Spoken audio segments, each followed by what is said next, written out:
You've turned away every woman they sent you, so go ahead and turn me away too. But look me in the eye when you do it." The whole platform went silent. She was still crying. Dressed dusty from 3 days of travel. One small suitcase, nowhere left to go. Every person in Blackstone Valley was watching the man who had said no to every bride his sister ever found him. Ethan Walker had driven into town with one purpose, one word ready on his tongue. But this woman wasn't asking for mercy. She wasn't begging. She was standing straight, chin up, daring him to finish what he came to do. He couldn't. Subscribe to our channel and follow every part of this story to the end. Drop a comment. What city are you watching from? I want to see how far this reaches. The train was 20 minutes late, which meant Ethan Walker had 20 extra minutes to stand on that platform and talk himself out of what he was about to do. He had driven his horse hard from the northern pasture, left 2 ranch hands without instruction, and ridden into Blackstone Valley with one clear purpose. He was going to end this. Whatever arrangement his sister had made behind his back, whatever letters had been exchanged in his name, whatever promises had been given to some woman he had never met, all of it was ending today. He would be polite about it. He always was. But he would be firm. He leaned against the post at the far end of the platform, hat pulled low, arms crossed, watching the townspeople gather the way they always did when the afternoon train came through. Martha Henley from the dry goods store was already out front pretending to sweep a porch that didn't need sweeping. Old Ben Coulter sat on the bench outside the telegraph office with a newspaper he wasn't reading. 3 women from the church auxiliary had found reasons to be near the station at the precise moment a mail-order bride was supposed to arrive. Ethan knew what they were all thinking. He had heard it for months. Poor Ethan Walker. 3 years alone on that ranch. Someone ought to do something. He had heard it in diners and at Sunday services, and in the pauses of conversations that were never quite about him, but always were. He had heard it from his ranch hands, who stopped certain jokes when he walked into the bunkhouse. He had heard it most of all from his sister Clara, whose letters arrived twice a month like clockwork, and whose concern for him was so genuine that it had driven him to do something unforgivable. He had stopped reading them. Not all of them. Just the ones where she mentioned finding someone. Just the ones where she described a widow in Cheyenne who was kind and steady, or a schoolteacher from Denver who had written a beautiful letter, or most recently, a woman from Missouri named Amelia Rose Carter who had reportedly lost her family's farm and was looking for a fresh start somewhere out west. He had not written back about Amelia Rose Carter. He had assumed that silence meant no. He had been wrong. The train whistle sounded 2 miles out, and Ethan straightened against the post. He was not a man who let his nerves show, not anymore, but he rolled his shoulders once and set his jaw and reminded himself that this was simple. A woman would step off the train. He would introduce himself. He would explain that there had been a misunderstanding and that he was sorry she had traveled so far for nothing. He would give her money for the return fare and find out if there was a respectable boarding house in town where she could stay the night before heading back. It was a business matter. That was all. He told himself that 3 more times before the train pulled in. The platform filled with steam and noise, and Ethan watched the passengers begin to disembark. A family with young children. 2 men in suits carrying document cases who looked like lawyers. A heavy-set woman in a green dress who was met immediately by a man Ethan recognized as the new bank clerk. Several cowboys who had probably ridden as far as Denver and were coming back broke. Then the car nearest the front of the platform emptied, and nobody came out. Ethan waited. Still nothing. I was starting to wonder if Clara had gotten the train date wrong when he saw movement in the doorway of the last car. A small hand appeared first, gripping the doorframe. Then a worn leather suitcase was set carefully onto the step. Then the woman herself appeared, and Ethan Walker, who had spent 3 years making certain nothing, surprised him. Felt something shift in his chest that he could not immediately name. She was not what he had expected. I didn't know exactly what he had expected. Something easier to dismiss, maybe. Someone who looked like a transaction. But Amelia Rose Carter came down those train steps the way a person descends stairs when their legs are tired and their mind is somewhere else entirely, carefully, deliberately. Like she was concentrating on the next step because she couldn't afford to think about anything further ahead than that. Her dress was dark blue, travel-worn, but carefully kept. Her hair was pinned up under a hat that had probably been pretty once. She carried the small suitcase in one hand and held the rail with the other, and when she reached the platform and straightened up and looked out at Blackstone Valley for the first time, Ethan saw something that knocked every prepared sentence out of his head. She was crying. Not loudly, not dramatically, just quietly, steadily, the way people cry when they have been crying for a long time and their body has stopped fighting it. 2 tracks of tears down a face that was otherwise entirely composed. Her chin was up. Her back was straight. She looked out at the town with clear, exhausted eyes, and she was crying, and she made no move to hide it. Martha Henley stopped sweeping. Old Ben Coulter lowered his newspaper. The church women leaned together and whispered something that Ethan was too far away to hear, but could guess well enough. He pushed off the post and walked toward her before he fully decided to. She saw him coming when he was still 10 feet away. He could tell because her eyes tracked to him directly, without hesitation, the way someone looks when they have been watching doors and waiting for a particular kind of news. She didn't flinch. She didn't smile. She just watched him close the distance between them, and when he stopped in front of her, she spoke first. "You're Ethan Walker." It wasn't a question. "Yes," he said. "I'm Amelia Carter." She shifted the suitcase from one hand to the other. "I expect you're about to tell me I've made a very long trip for nothing." The directness of it startled him. He had prepared for tears, more tears, different tears, pleading tears, or for the kind of bright, desperate cheerfulness some women put on when they needed something. He had not prepared for someone who looked at him calmly and simply said the true thing. "There's been a misunderstanding," he started. "Yes," she said. "I know." He paused. "You know. Your sister wrote to me 3 weeks ago explaining that you hadn't agreed to the arrangement." She said it without bitterness, simply stating a fact. "She apologized. She said she had overstepped. She asked me not to come." A pause. "I came anyway." Ethan stared at her. Behind him, he was aware that half the town was watching this conversation with the dedicated attention usually reserved for church and fistfights. "Then why?" "Because I had nowhere else to go." She said it plainly, without shame, without making it into a performance. "I'm not asking you for anything you haven't agreed to, Mr. Walker. I understand the situation. But I used my last money for this train ticket, and the life I was going back to had already ended before I left it." She looked at him steadily. "I'm not crying because I'm afraid of you. I'm crying because I'm tired. There's a difference." Ethan Walker stood in the middle of the Blackstone Valley train platform, surrounded by his neighbors with a woman he had never met, telling him the straightforward truth of her situation, and he could not think of a single thing to say. Which was unusual. He always knew what to say. He had made a discipline of knowing exactly what words would end a conversation cleanly and send it in the direction he chose. But Amelia Rose Carter was looking at him like she already knew all his prepared sentences, and she was not interested in any of them. "Is there a boarding house in town?" she asked when he didn't speak. "There's one on Millard Street," he said automatically. "Good." She picked up her suitcase. "Then I won't trouble you further today. When you've had time to wait." He heard himself say it and wasn't certain why. She stopped. The entire platform seemed to stop with her. Ethan looked at her for a moment. He thought about Clara, who had done something unforgivable because she loved him and couldn't stand watching him disappear into his own silence. He thought about the ranch which was running, but barely, which had lost 2 experienced hands in the spring and hadn't found good replacements, which had a kitchen that hadn't smelled like cooking in longer than he wanted to admit. He thought about 3 years of mornings that he had gotten through by not thinking too hard about the evening, and evenings that he had gotten through by going to sleep before the quiet got too loud. I was not going to fall in love with this woman. He was absolutely certain of that. He had locked that part of himself away so long ago that he wasn't even sure it was still there.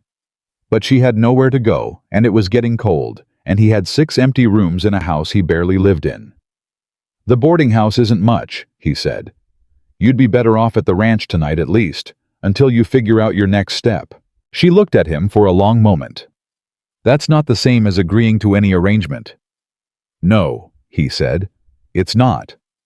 And you're not doing this because you feel obligated. I'm doing it, he said carefully, because sending a woman to sleep at Mabel Pruitt's boarding house when I have a house with 6 empty rooms would be poor manners. And whatever else I am, I was raised to have manners. Something moved across her face. Then, not quite a smile, but the outline of one. The suggestion that a smile was a thing she was capable of and might someday produce again. All right, she said. One night. He picked up her suitcase before she could argue, turned toward where he had tied his horse and walked without looking back to see if she followed. He already knew she would. A woman who had gotten on a train knowing she wasn't wanted and arrived anyway was not the kind of woman who hesitated. He heard her footsteps on the platform behind him, steady and unhurried. Martha Henley had completely abandoned any pretense of sweeping. Old Ben Coulter was openly staring. The church women were already composing the story they would tell at Wednesday's social gathering. Ethan Walker didn't look at any of them. The wagon ride to the ranch took 40 minutes on a good road, and this was a good road, and for the first 15 of those minutes, neither of them said a word. Ethan had gotten used to silence. He had made his peace with it. He found that most people filled silence because it made them uncomfortable, and he had learned to simply let it exist. Amelia Carter sat beside him on the wagon bench and looked out at the land as they moved through it. She didn't chatter. She didn't ask questions to fill the air. She watched the Wyoming landscape pass by with the focused attention of someone taking inventory. And Ethan found himself watching her watch it, which was something he hadn't done with another person in a very long time. It's different from Missouri, she said finally. Most places are, he said. Bigger, she said. The sky is bigger here. And quieter. She paused. I mean the land, not the people. The people at the station were very loud. They'll be louder tomorrow, he said, once they've had time to organize their opinions. I noticed them. She wasn't bothered by it, or if she was, she didn't let it touch her voice. I've been the subject of opinions before. It passes. He glanced sideways at her. Does it? Eventually, most people find something more interesting to talk about. She pulled her coat tight. Or they don't, and you learn to stop listening. He faced forward again. Which one did you do? Both, she said. Depending on the year. He drove in silence for another half-mile. Then, because he was not entirely without curiosity, he asked, what happened to the farm? She was quiet long enough that he thought maybe she wasn't going to answer. Then she said, 3 bad harvests in a row. My father had taken loans against the land. When he died, the debt came to me. I had 2 years to turn it around, and I nearly did, but nearly isn't enough when the bank wants what it's owed. A pause. I sold everything that could be sold and paid what I could. What was left went to the bank. The house went last spring. I'm sorry, he said, because there wasn't anything else. So was I, she said. For a while. He noticed she said for a while, not that she had stopped being sorry entirely. He noticed, and he didn't ask about it. The ranch appeared around a long bend in the road, the main house sitting back from the fence line with the barn to its left and the bunkhouse beyond. It was a working ranch, not a pretty one built for durability, not for visitors. Ethan had never cared about that before. Now, for some reason, he found himself looking at it the way she might see it for the first time. The porch railing was loose on the left side. There was a shutter missing on the second upstairs window. The path to the front door was muddy and unpaved, and the garden that his wife had kept, that he had not been able to maintain after, and had not been able to bring himself to dig up either, was overgrown with 3 years of inattention. He had not thought about how the house looked to someone who didn't know what it had been before. He pulled the wagon up and set the brake, and before he could climb down, Amelia was already on the ground on her side, moving to help unhitch the horse with the efficiency of someone who had done it before. I can do that, he said. I know, she said without stopping. He let her help. His ranch foreman, a leathered man named Holt Greer, who had been with the Walker operation for 15 years, came out of the barn and stopped short when he saw Amelia. He looked at Ethan. Ethan looked back at him with an expression that said very clearly, not now. Holt closed his mouth and came forward to take the horse. "Miss Carter," Ethan said, "this is Holt Greer. He runs the day-to-day operations." Amelia looked at Holt, the way she had looked at the landscape steadily without judgment, like she was trying to understand something rather than evaluate it. "Mr. Greer, pleasure." Holt, who had never in his life been made uncertain by a woman, looked at her for a moment and said, "Ma'am," in a voice that was slightly more respectful than his usual register. Ethan took her suitcase and led her inside. The house was clean at least. His housekeeper, a widow named Rosa, who came 3 days a week, kept it from becoming a disaster. But it was clean, the way a house is clean, when nobody lives in it. Fully surfaces, dusted floors, swept nothing out of place, because there was nothing that had a place to be out of. It was not a home. It was a structure that he slept and ate in. He showed her the spare room at the end of the hall. It had a bed, a chest of drawers, a window that faced east. It was adequate. "This is fine," she said. "Dinner's usually at 6. Rosa leaves something. You don't have to eat if you're tired." "I'll eat," she said. "Thank you." He left her there and went back downstairs and stood in the kitchen for a full minute without moving, which was something he hadn't done since the first year of his grief, when standing still had been the only thing he could manage. What he was doing was incomprehensible to him. He had driven to town to end an arrangement. He was now hosting the arrangement. He had told himself firmly multiple times that he was doing this out of manners and basic human decency and nothing else. That was true. It had to be true. He put the kettle on and told himself to stop thinking about it. At dinner, Rosa's leftover stew was on the stove, and Ethan sat at the head of the table, the way he always did, and served himself and assumed Amelia would figure out the rest. But she came downstairs with her hair still pinned, but her coat off, and she went directly to the stove and ladled stew into the second bowl without asking, and she sat down across from him like she had done it 100 times. "I'd like to help around the ranch," she said before he could say anything. "I'm not asking to renegotiate anything. I don't do well doing nothing. Tell me what needs doing, and I'll do it." "You don't have to earn your keep," he said stiffly. "This isn't that kind of arrangement." "I know it isn't." She met his eyes. "I'm not saying that. I'm saying I need to be useful or I'll go out of my mind, and your porch railing is loose on the left side, and your kitchen garden is 3 years behind." She looked back at her bowl. "Let me help, please." He stared at her. "You noticed the porch railing in the dark?" "I noticed it when we drove up," she said. "I notice things. It's a habit." Howe was quiet for a moment. Then he said, "The morning feeding starts at 5. If you're serious, you're welcome to observe." "Observe," she repeated, like the word amused her slightly. "You don't know cattle ranching." "Not yet," she said simply. He ate his stew. She ate hers. The kitchen was quiet, but it was a different kind of quiet than it had been that morning, occupied rather than empty. He noticed the difference and didn't like the fact that he noticed it. After dinner, he washed the dishes because that was his habit, and she stood beside him and dried them without asking, handing each one back for him to put away, and they didn't talk.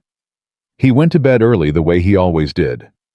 He lay in the dark and thought about the sound of footsteps on floorboards above him, which was something he had not heard in 3 years. He did not sleep well. She was in the barn at 5 o'clock, not observing, working.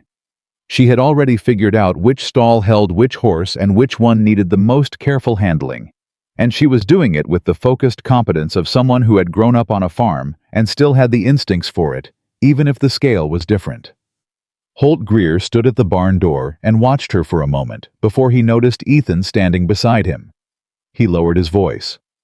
"She's good." "She grew up farming," Ethan said.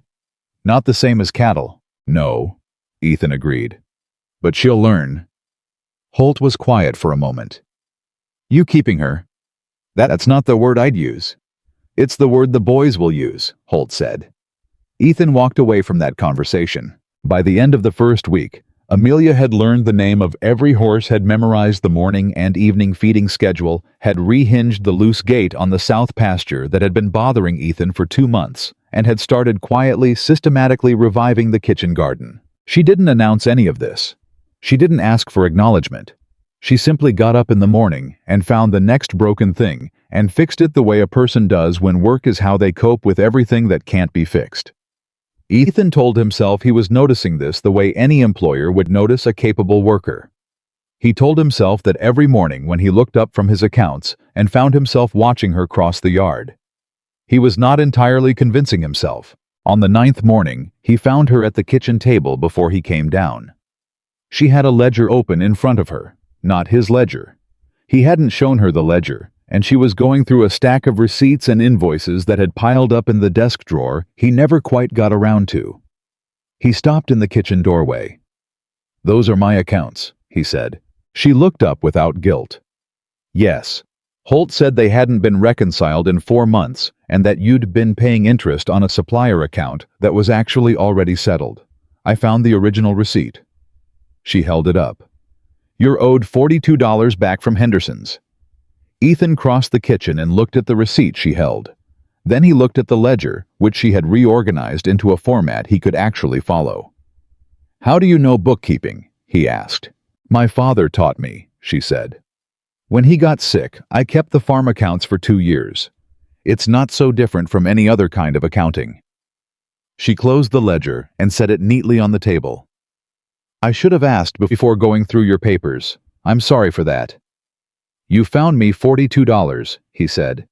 "Yes." "Don't apologize for that." She looked at him for a moment, and that outline of a smile appeared again, the suggestion of one almost real this time. Then she said, "I'll make coffee," and got up. He sat down at the table and opened the ledger she had fixed and looked at it and thought about how wrong he had been about what a woman like this might be. He had been thinking about the word helpless. He did not think about that word again. The trouble began in the second week, not from inside the ranch, but from town, which was where most trouble came from in Ethan's experience. Martha Henley made a point of stopping by on the pretense of delivering a pie which nobody had asked for and spent 45 minutes in the kitchen with Rosa, asking careful questions that weren't questions the kind designed to extract information by making the person answering feel like they were just making conversation. Ethan knew about the visit because Rosa told him with the directness that came from 15 years of working for a man who preferred to be told things plainly. "She wanted to know if the bride was staying," Rosa said, "and whether you'd sent for the minister yet." "What did you tell her?" "I told her Miss Carter was a guest, and that your personal affairs were your personal affairs." Rosa paused. "She didn't believe me." "She never does," Ethan said. "I thought about Amelia, who was outside fixing the loose board on the south fence that afternoon, working steadily in the October cold, with gloves she'd borrowed from the tack room because she hadn't brought ranch work gloves in her single small suitcase. He thought about how she had moved through this ranch for 2 weeks now, like someone who was learning it the way you learn a language carefully, with attention, making a few mistakes, but repeating none of them. I went out to the fence line. She heard him coming because she always seemed to hear him coming, but she didn't look up from her work until she had set the last nail. Then she sat back on her heels and looked at him with the direct attention she gave everything. "You're going to get questions in town," he said, "about what you're doing here." "I already have," she said. 3 women from the church stopped me on my way to the mercantile yesterday." He frowned. "You went to the mercantile alone." "I needed thread and a new pair of gloves." She looked at the borrowed gloves on her hands. "I'll replace these." A pause. "The women asked if we were married. I told them not yet." She met his eyes steadily. "Was that wrong?" Ethan opened his mouth and closed it again. "Not yet." 2 words that could mean anything. 2 words that the town would make mean exactly what they chose. "What did they say?" he asked. "One of them said I should know what I was getting into, that you were a difficult man who had been hard to reach since your wife died." She held his gaze. I thanked her for the information. Something uncomfortable moved through him. He hadn't told her about his wife. He hadn't told her much of anything. He had assumed or hoped that she didn't know, which was foolish in a town like this, where information traveled like weather. "Her name was Catherine," he said, before he knew he was going to. "She died 3 years ago. Her and our—" He stopped. 3 years, and he still couldn't always finish that sentence cleanly. "There was an accident." Amelia looked at him. She didn't say she was sorry the way people did reflexively, the way that meant nothing, because it was the only thing people knew to say. She looked at him like someone who understood that there were things grief did to a person that didn't need to be narrated. "That's why you refused the brides," she said. "Yes. Not because you're difficult. I'm both," he said, which was the most honest thing he had said about himself in a year. "I'm grieving and I'm difficult. They're not mutually exclusive." She looked at him for a long moment. Then she picked up her tools and stood up. "Well," she said, "you've been reasonably civil to me, which is more than some men I've known who had no grief to justify it." She looked at the fence line. "This whole section needs restringing before winter. If you show me where the wire is stored, I can start the east end tomorrow." He looked at her. He thought about Catherine, who had been gentle and laughing, and who had loved this ranch with a warmth that had made it feel like something other than land.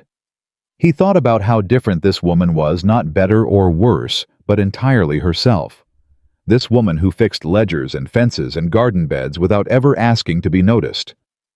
"You don't have to do all this," he said. "I know I don't," she said. "Neither do you, but you're still letting me stay." I didn't have an answer for that. She started the east fence line the next morning. It was during the third week that Holt Greer came to Ethan with something he hadn't expected. "Had a rider come through this morning," Holt said in the careful voice he used when he had information he wasn't sure about delivering. "Said he was looking for a woman traveling alone out of Missouri. Had a description that sounded like Miss Carter." Ethan felt something go very still in him. "Who sent him?" He didn't say.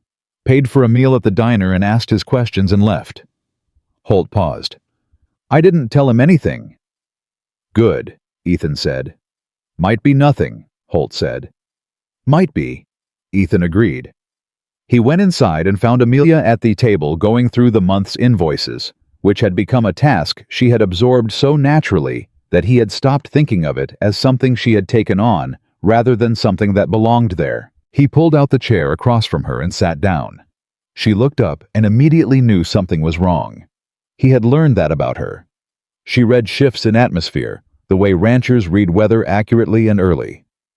"Someone came looking for you this morning," he said. She didn't move, but she went very still in a way that wasn't the same as calm. "A rider," he said. "From the east by the look of him. He didn't leave a name." She set down the invoice she was holding. She looked at it for a moment instead of at him, and he watched something close in her expression. Some door shut that had been open, and then she looked up. "I should have told you before now," she said. "Told me what?" he said, though something in him already suspected. She was quiet for a moment, organizing what she was going to say, the way she organized everything carefully without waste. "Before I left Missouri," she said, "I received a letter from a man named Charles Whitaker. He's a businessman out of St. Louis. He had dealings with my father's debt. Not directly, he bought the debt from the original lenders. When the farm was sold, he claimed there was still a balance outstanding. I paid everything I had, and it still wasn't enough according to him." She paused. "I believe his accounting is fraudulent, but I couldn't prove it before I left, and he knew that. He told me he would pursue any legal remedies available to him regardless of where I went." Ethan looked at her steadily. "Is he right? Is there actually a balance?" "No," she said without hesitation. "I kept every record, every payment, every receipt. I brought them with me." She looked up. "In the suitcase." "You've been traveling with the evidence." "I didn't know what else to do with it," she said. "I knew if I left it in Missouri, he could claim it was lost." Ethan thought about the suitcase, small and worn, and carried with two hands. He thought about what it would mean to travel across the country alone, carrying the only proof that you weren't what a powerful man was saying you were. "Why didn't you tell me this?" he said. He heard the edge in his own voice and tried to moderate it because he understood why she hadn't. He understood it in a way that was uncomfortably close to home. "Because it was my problem," she said.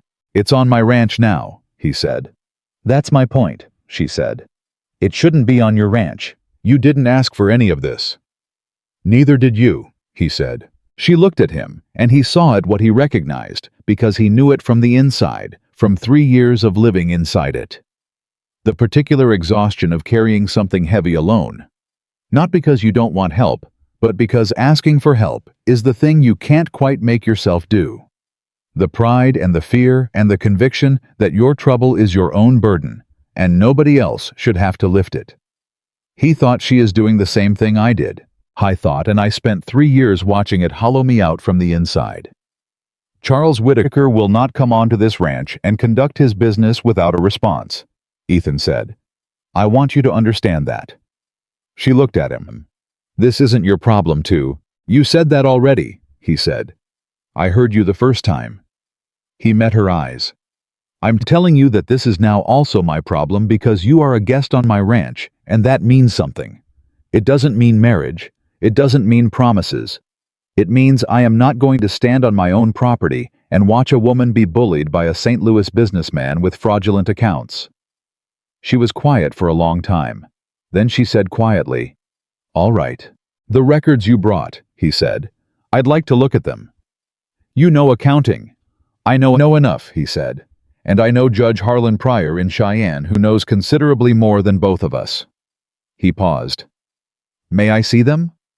She went upstairs and came back with a wrapped bundle of papers from the suitcase, organized, labeled, sorted by date. She set them on the table between them. He picked up the first document and looked at it. Then he looked at the second. By the time he reached the fourth, something had settled in him. Not anger exactly, more like the cold clarity that came before anger when a man understood exactly what he was dealing with. He's claiming interest on payments that were already made, he said. Yes, she said. And these receipts prove the payments. Every one of them. She reached across and pointed to a notation at the bottom of one document. He altered the original ledger. I have a copy of the version before it was changed because I photographed it. I used my father's camera right before I left. Ethan looked up at her. You knew he was going to do this. I suspected it, she said. I wasn't certain. But I thought if I had proof I could fight it. Even alone. He looked at her for a long moment. A woman who had grown up on a failing farm, learned accounting to keep it running, managed her father's affairs through his illness, paid debts that were already unreasonable, and when she finally had to run, had the presence of mind to photograph a fraudulent ledger before she left. Not because she was certain she would win, because she refused to lose without trying. He thought about Clara, who had sent this woman to him thinking she was doing Ethan a favor. He thought about how wrong Clara had been about the nature of the favor. Clara thought she was sending him someone to take care of. She had sent him someone who would not be taken care of. She had sent him an equal. The thought landed differently than he expected. I'm going to write to Judge Pryor this evening, he said. I want you to read the letter before I send it. She blinked. Why? Because it's your case, he said. And you should know what's being said on your behalf. She looked at him for a moment with an expression he couldn't quite read. Something that was not surprise exactly, but close to it, like a thing she had expected not to see, and was not sure what to do with now that it was in front of her. All right, she said again, more quietly this time. He went to his desk to get paper and pen. He heard her behind him at the table, carefully reorganizing her documents, setting each one in its place. Methodical, careful, refusing to waste anything. He started writing. It was only later, getting ready for bed, that he realized he had not once today thought about sending her back. He stood at the window in the dark and looked out at the Wyoming stars and acknowledged to no one but himself that something had shifted. He didn't know what it meant. He wasn't going to pretend he did. He was a man who had spent 3 years not feeling much of anything, and this, whatever this was not something he was prepared to name. But he also knew what it wasn't, and it wasn't nothing. Down the hall in the room at the end, he could hear the faint sound of movement as Amelia Carter settled in for the night. He thought about her standing at the train platform, tears on her face, carrying a suitcase full of evidence, telling him plainly that she had nowhere to go, not asking for rescue, not performing weakness, just telling him the truth and waiting to see what he would do with it. He thought about what he had done with it. He had picked up the suitcase. He turned away from the window and went to bed. The stars outside were very bright. The house was quiet in a way that was no longer empty. He noticed the difference again, and this time he didn't fight it. The letter to Judge Pryor went out on a Monday morning, and by Tuesday, the entire town of Blackstone Valley knew that Ethan Walker had not sent his mail-order bride back on the next train. That was the part that bothered people. Not that she had stayed in towns all the time for all kinds of reasons. What bothered people was that Ethan Walker, who had sent every other woman away without a second thought, who had made an art form out of emotional unavailability, who had been a closed door for 3 consecutive years, had apparently opened that door wide enough for a crying woman with a single suitcase to walk through it. And nobody could quite figure out why, which meant everybody had a theory. Martha Henley's theory involved pity. She expressed this at the dry goods counter to anyone who bought flour that week, which in a town this size meant most of the population. Reverend Aldis's theory was more charitable. He stopped Ethan outside the feed store on Wednesday and said with the practiced warmth of a man who had delivered 30 years of difficult pastoral messages, "It's good to see you opening up, Ethan. Catherine would have wanted—" "Thank you, Reverend," Ethan said, and walked away before the sentence could finish itself. He had heard that sentence too many times. Catherine would have wanted you to be happy. Catherine would have wanted you to move on. He knew people meant well when they said it.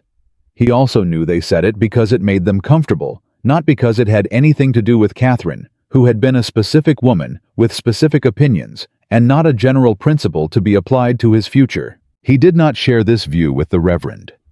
What he shared with Amelia that Wednesday evening over the accounts she had finished reconciling, and the coffee he had started making without being asked, was something he hadn't said to anyone in 3 years. "People in this town have decided they understand my situation better than I do," he said.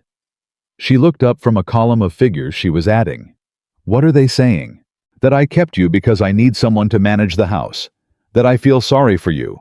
That I'm finally ready to let someone in after my wife died." He paused. "Depending on who you ask." "Those can't all be true simultaneously," she said. "The town doesn't require internal consistency," he said. She set down her pen. "What do you think is true?" He looked at her for a moment. It was a direct question asked directly the way she did everything. No performance, no angling for a particular answer, just the question.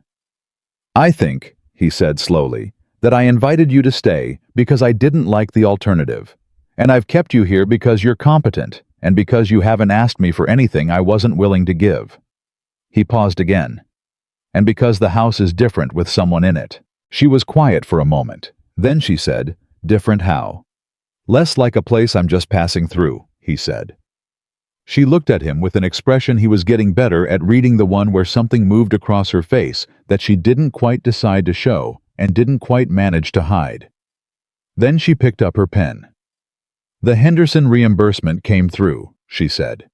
$42 as expected. I've applied it to next month's supply account." "Good," he said. They drank their coffee, and she finished her figures, and he looked over the supply ledger she'd reorganized, and neither of them mentioned the thing he had said about the house. But he noticed she didn't argue with it. By the end of October, the ranch was running differently than it had in 2 years. Not dramatically, there was no single moment where everything changed. It happened the way good things tend to happen slowly, and then all at once the accumulation of small corrections producing a result that felt sudden, even though it wasn't. The kitchen garden. Amelia had revived through October's last warm weeks, yielded late-season vegetables that Rosa turned into soups and preserves that lined the pantry shelves for winter. The east fence line that Amelia had restrung held through the first hard wind that came down from the mountains. The account books, balanced for the first time in months, showed Ethan that he had been losing money to administrative disorder rather than to any actual shortage. And with that money identified and recovered, he was in a stronger position than he'd believed. Holt Greer, who had been with the ranch long enough to remember what it looked like when Ethan was fully present and managing it properly, stopped pretending not to notice the changes and started simply accepting them. "She's got a good eye," he told Ethan one morning by way of both observation and concession. "Spotted the loose axle on the supply wagon before it failed. That would have cost us a wheel and maybe a horse." "I know," Ethan said. "She growing on you?" Holt asked. "She's useful," Ethan said. Holt made a sound that was not quite a laugh and went back to his work. The ranch hands had their own adjustment to make. There were 4 of them, Holt and 3 younger men named Davis Cord and Pete, and they had developed the particular habits of an all-male working environment, loud at meals, careless with language, competitive in ways that were mostly good-natured but occasionally not. The arrival of a woman in the main house changed the atmosphere in the bunkhouse in ways that they negotiated among themselves with very little discussion. Davis cleaned his boots before going inside. Cord stopped swearing in the yard. Pete, who was 22 and inclined toward showing off, began working harder in visible ways. Amelia noticed all of this and said nothing about any of it, which was the exact right response, and probably why it continued. What she did do was bring lunch to the bunkhouse on a Thursday when Rosa was at her daughter's house and the men had been working since before dawn in the cold. She brought a pot of soup and cornbread, and she didn't make it an occasion, just set it on the table and told them to eat while it was hot. Ethan heard about it from Holt, who mentioned it with the particular care of a man trying not to appear moved. "They liked her," Holt said. "Is that a surprise?" Ethan said. "For those boys, being liked by someone takes about 3 months minimum," Holt said. "She did it in 3 weeks. That was when Ethan understood that something was happening on this ranch that he hadn't planned for and wasn't sure how to stop even if he'd wanted to, which he was increasingly uncertain about. The problem with letting yourself admit small truths is that they tend to pull larger ones along behind them, and Ethan Walker had spent 3 years being very careful about which truths he let himself look at directly. He was not careful enough. Because one evening, he came in from a late inspection of the north pasture, cold through and tired in the bone-deep way of hard physical work, and he found Amelia at the kitchen table with a candle lit, because the lamp oil in the main room had run low, bent over a letter she was writing. She didn't hear him come in. Or she did hear him and assumed it was fine, which amounted to the same thing. She trusted his presence enough not to look up. She was completely absorbed in what she was writing. Her brow faintly furrowed her pen, moving steadily, and in the candlelight she looked.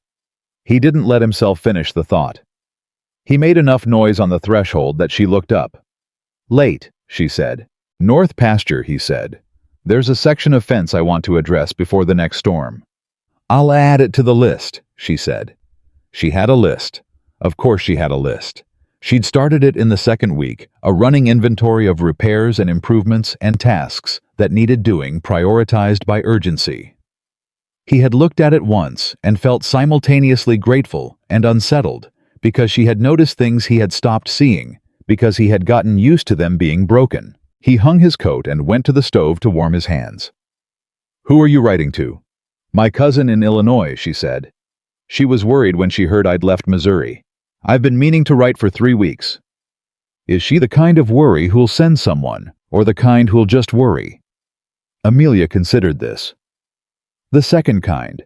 She doesn't have the resources to do much about anything, but she has a great deal of feeling about it. A pause.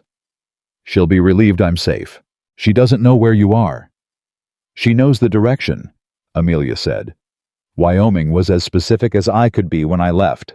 I'll give her the address now."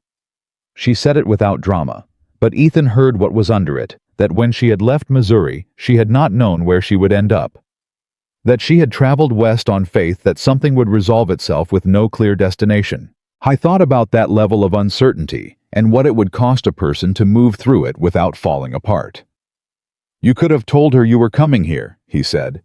"I wouldn't have minded." She looked at him. "You hadn't agreed to anything yet." "No," he said. "But I'm agreeing to it now." She looked at him for a long moment. "To what exactly?" "I thought about it honestly. To you being here. To this being a place you can tell your cousin about." He paused. "To whatever that is." It was not a declaration. It was not a promise. It was a man slowly, carefully removing a lock from a door that had been sealed for a long time, and they both knew it, and neither of them said so. She looked back at her letter. "I'll give her the address," she said. He poured himself water and went to bed, and he didn't sleep for a while, because he was thinking about the particular phrasing she had used. "You hadn't agreed to anything yet." Not "you hadn't agreed to anything. Yet." He had not missed that word, and he was almost certain she knew he hadn't. He was beginning to think Amelia Rose Carter missed very little. November came in cold and decisive, the way Wyoming Novembers do, and with it came the first real test of how the ranch would run through the winter. Ethan had prepared for winters alone. He had gotten through 3 of them by making himself very efficient and keeping himself very busy, which left no room for anything he didn't want to feel. This winter was going to be different, and he knew it, and he wasn't sure whether that was good or bad yet. What happened on the 5th of November settled some of that uncertainty in a way he hadn't anticipated. He was in the barn with Holt going over the winter feed inventory when Davis came in at a run. Davis was not a man who ran unless there was a reason. So Ethan turned immediately. "Rider coming in fast from the South Road," Davis said. "Fancy horse, city clothes." Ethan walked out. The rider who came through the ranch gate was not the same man who had asked questions at the diner 3 weeks ago. This one was better dressed and rode like someone who wanted to be noticed doing it straight back. Good coat, expensive horse. He pulled up in the yard and looked at Ethan with the assessment of a man who was accustomed to evaluating other men's relative position. "Ethan Walker," he said. "That's right," Ethan said. "My name is Gerald Marsh. I'm an associate of Charles Whitaker out of St. Louis." He reached into his coat and produced an envelope. "I'm here to deliver a legal notice to a Miss Amelia Carter, who I'm told is residing on your property." Ethan looked at the envelope without taking it. "What kind of legal notice?" "A notice of outstanding debt and demand for settlement," Marsh said. "Mr. Whitaker has been patient, but he requires—" "Give me the notice," Ethan said. Marsh blinked. He had not expected to be interrupted. "I'm instructed to deliver it personally to Miss Carter." "You're on my property," Ethan said with the particular quiet that men who had run cattle operations in Wyoming for 15 years sometimes achieved, the quiet that had weight in it. "You'll give me the notice, and I'll ensure Miss Carter receives it. Or you'll leave the property, and Mr. Whitaker can conduct his business through the proper legal channels in Cheyenne." Marsh looked at him for a moment. He was the kind of man who was good at measuring when he was in a situation he could manage and when he wasn't. He handed over the envelope. "Mr. Whitaker expects a response within 2 weeks," he said. "Mr. Whitaker will receive one when Miss Carter's legal counsel has reviewed this document," Ethan said. "Good day." Marsh left at a slightly less impressive pace than he'd arrived. Ethan went inside and found Amelia in the study, working on the winter supply projections he'd asked her to calculate the day before. She looked up when he came in, and she saw the envelope, and her face did a complicated thing. "From Whitaker," he said. It wasn't a question. "Yes," she said. He set the envelope on the desk in front of her and sat down across from her. "Open it." She looked at it for a moment. Then she picked it up and opened it with the controlled care of someone who had been dreading a particular piece of paper and had decided that dreading it was no longer useful. She read it. He watched her face. She read it a second time. Then she set it down flat on the desk, smoothed it with one hand and said, "He's added another 18 months of interest to the original debt claim. On top of the amount you already settled." "Yes. With documentation." "His documentation," she said. "Which I believe is fabricated, but I can't prove that from here." Ethan picked up the notice and read it. The language was formal and careful. The language of a man who had a lawyer do his threatening for him. The numbers were specific and presented with confidence the way fraudulent numbers always were, because the fraud only worked if the target was too intimidated to question them. "I wrote to Judge Pryor," Ethan said. "He wrote back yesterday." He reached into the desk drawer and produced a letter. "He's willing to review the documents you brought from Missouri.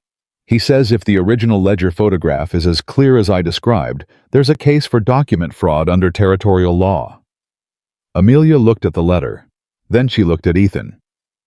"You didn't mention that last night," she said. "I was going to tell you this morning."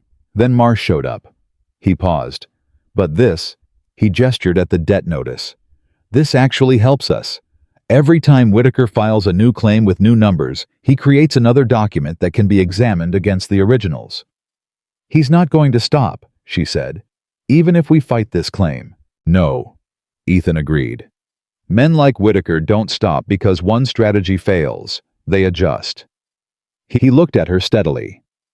Which is why I think we need to be in Cheyenne to meet with Pryor in person before this gets any further along. She was quiet. You'd go to Cheyenne for this. I'd go to Cheyenne for this, he said. Yes. Ethan. She said his name like she was being careful with it. This is not your fight. I know that, he said. I'm choosing to be in it anyway. There's a difference. She looked at him for a long time. He could see her working through it, the part of her that had spent months handling everything alone, running directly into the part that recognized finally that she didn't have to. All right, she said. We leave Thursday, he said. That gives you 2 days to organize the documents and brief Holt on the ranch while we're gone. She nodded. Then she said, thank you. He picked up the debt notice. Don't thank me yet. We haven't won anything. I'm not thanking you for winning, she said. I'm thanking you for showing up. He didn't have an answer for that. He folded the notice and put it with the other documents in the desk drawer and told himself to think about the logistics of the Cheyenne trip. He thought about what she'd said instead. The journey to Cheyenne took 2 days. They rode the train, which meant sitting across from each other in a passenger car for 6 hours, which was more sustained proximity than they had managed in almost 4 weeks of living under the same roof. At the ranch, there were always tasks to redirect attention, always a fence line or an account book between them.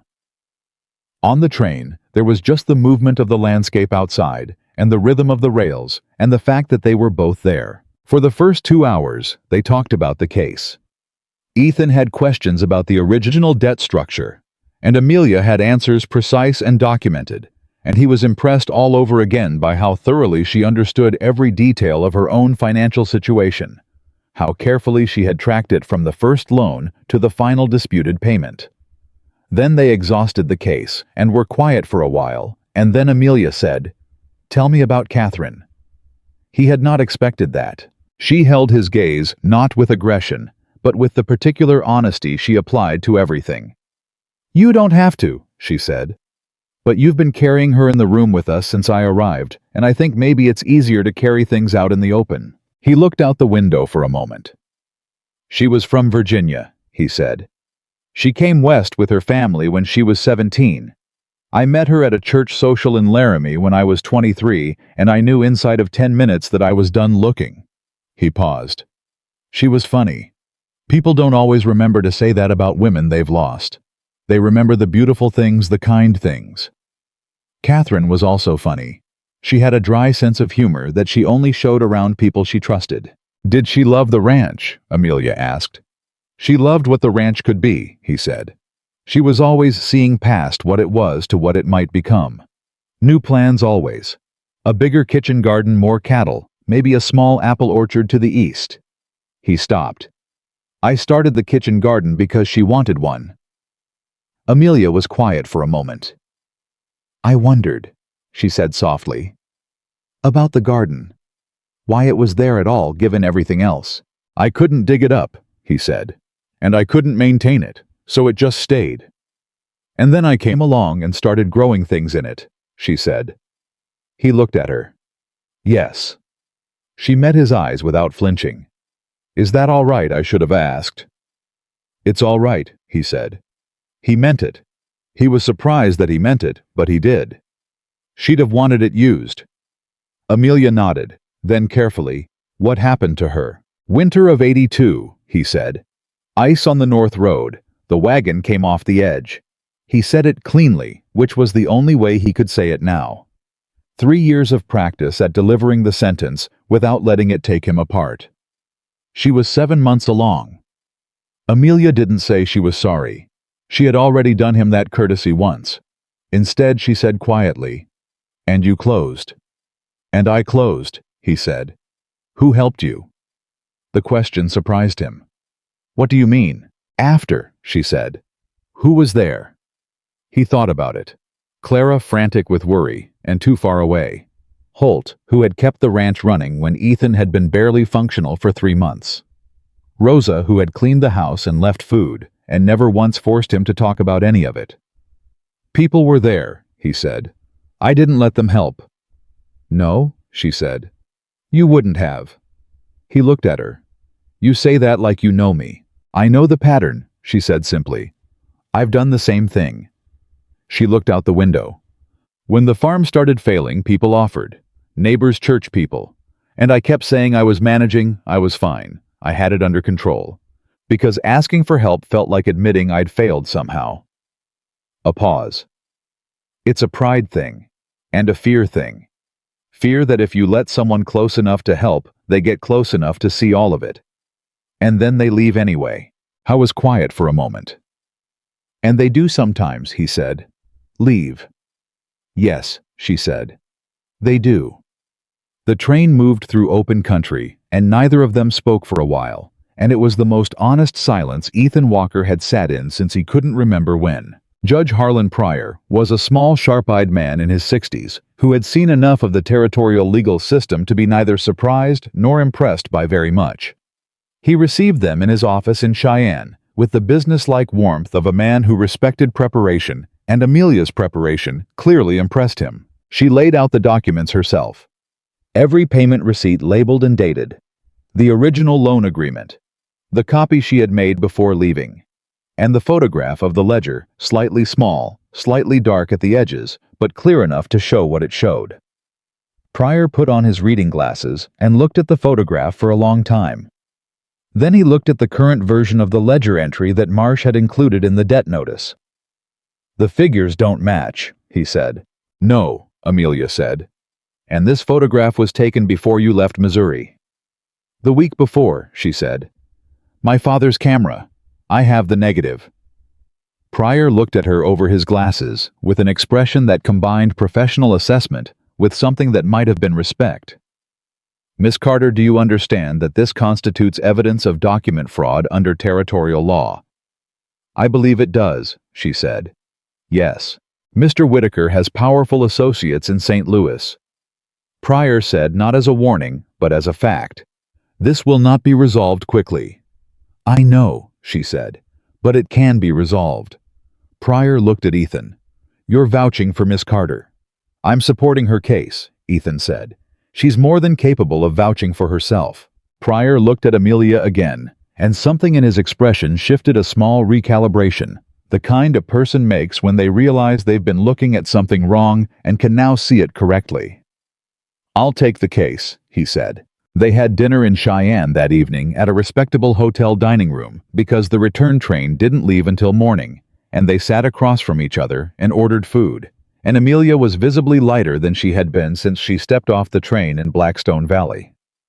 Not happy exactly, not yet, but relieved in the way of someone who has been bracing for impact for so long that having solid ground under them again feels strange and new. Pryor believes us, she said. Pryor believes the documents, Ethan said. Which is better? Is he good? He's the best territorial judge in Wyoming, Ethan said. He put 3 corrupt land agents away 5 years ago. Whitaker's lawyers will know his name. She absorbed this. Then she said, Why are you doing this? He had been expecting the question, and he still didn't have a clean answer for it. Because it's right, he said. That's not all of it, she said. He looked at her. No, he said. It's not. She waited. Because you reminded me, he said slowly, what it looks like when someone refuses to give up, and I hadn't seen that in a while. He paused. Not in anyone else. Not in myself. She was quiet for a long time. The dining room moved around them, other conversations, other lives. I was going to give up, she said quietly. Before I got on the train. I sat in the station in Kansas City for 2 hours, and I thought about going back. About finding a room somewhere and just stopping. What changed your mind? He asked. A woman at the station, she said. She was about 60, traveling alone, and she sat down next to me, and she said, Honey, wherever you're going to feel better when you're moving than when you're sitting still. She paused. She didn't know anything about me. She was just saying it.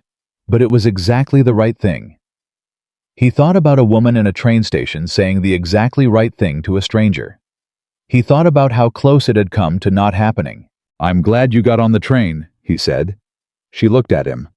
So am I, she said. They came back to Blackstone Valley on a Friday afternoon, and the town noticed their return, the way it noticed everything immediately, and with opinions already formed.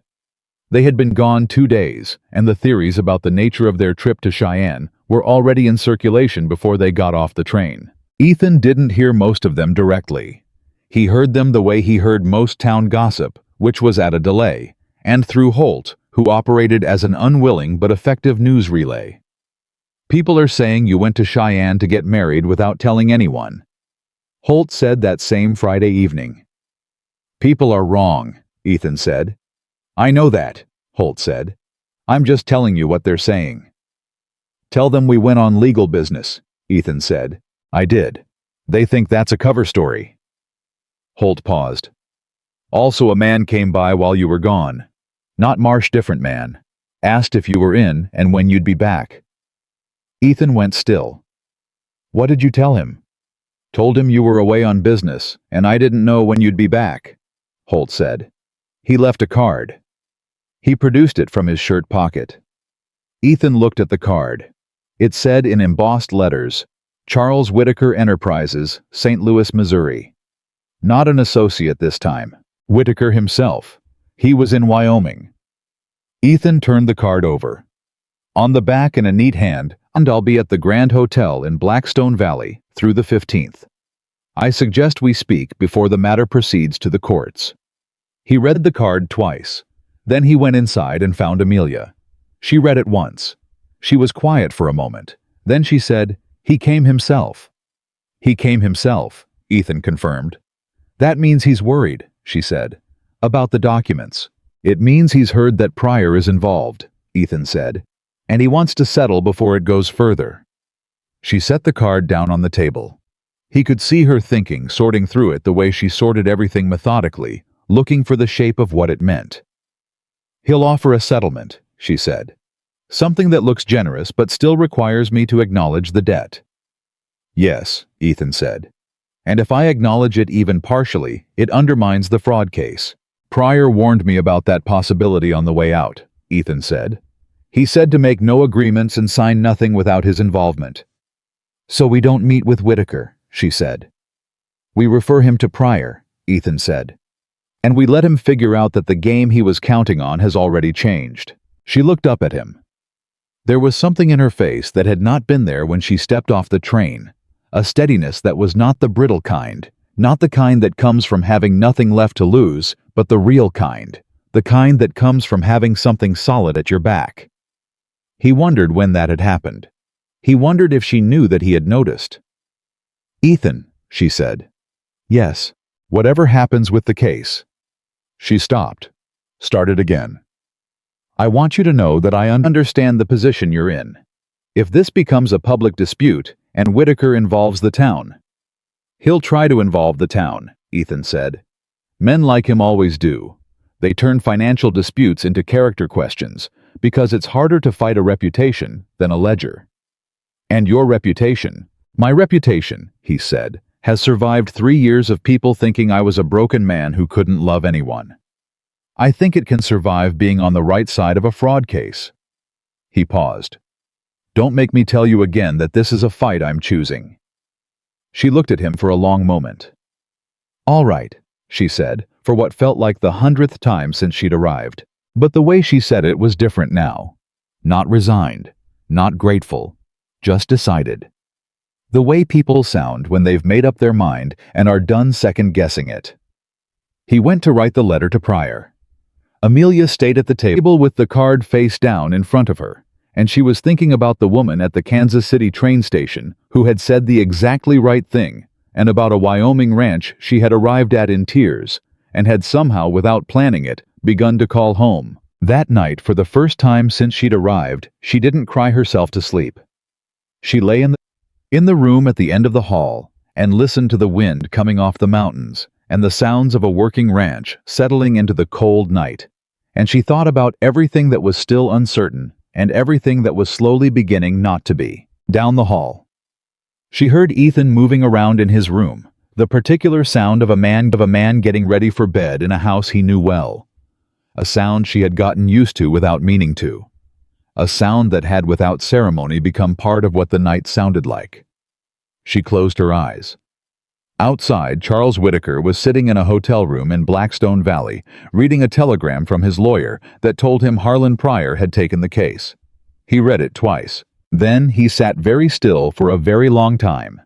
And somewhere between the legal trouble coming and the warmth already here, Amelia Rose Carter finally slept. The letter to Pryor went out Saturday morning, and by Saturday afternoon, Charles Whitaker had sent a second card to the ranch.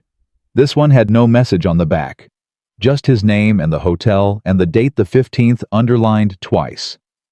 The underlining was the kind of thing a man does when he wants to communicate urgency without appearing to beg for it. Ethan set the card in the desk drawer with the first one and did not respond. Amelia saw him do it. She didn't ask. She went back to the winter supply projections and said nothing, which was what they had both gotten good at, holding difficult things quietly in the same room without letting the difficulty fill all the air. What neither of them said, and both of them knew, was that Whitaker being in Blackstone Valley changed the nature of everything. Before the threat had been abstract letters, legal notices, a writer asking questions in a diner. Abstract threats could be handled at a distance through lawyers and judges and the clean machinery of the law.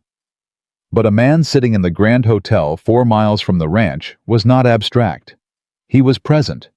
And present threats had a way of involving other people before you'd had a chance to control the narrative. That became clear on Sunday.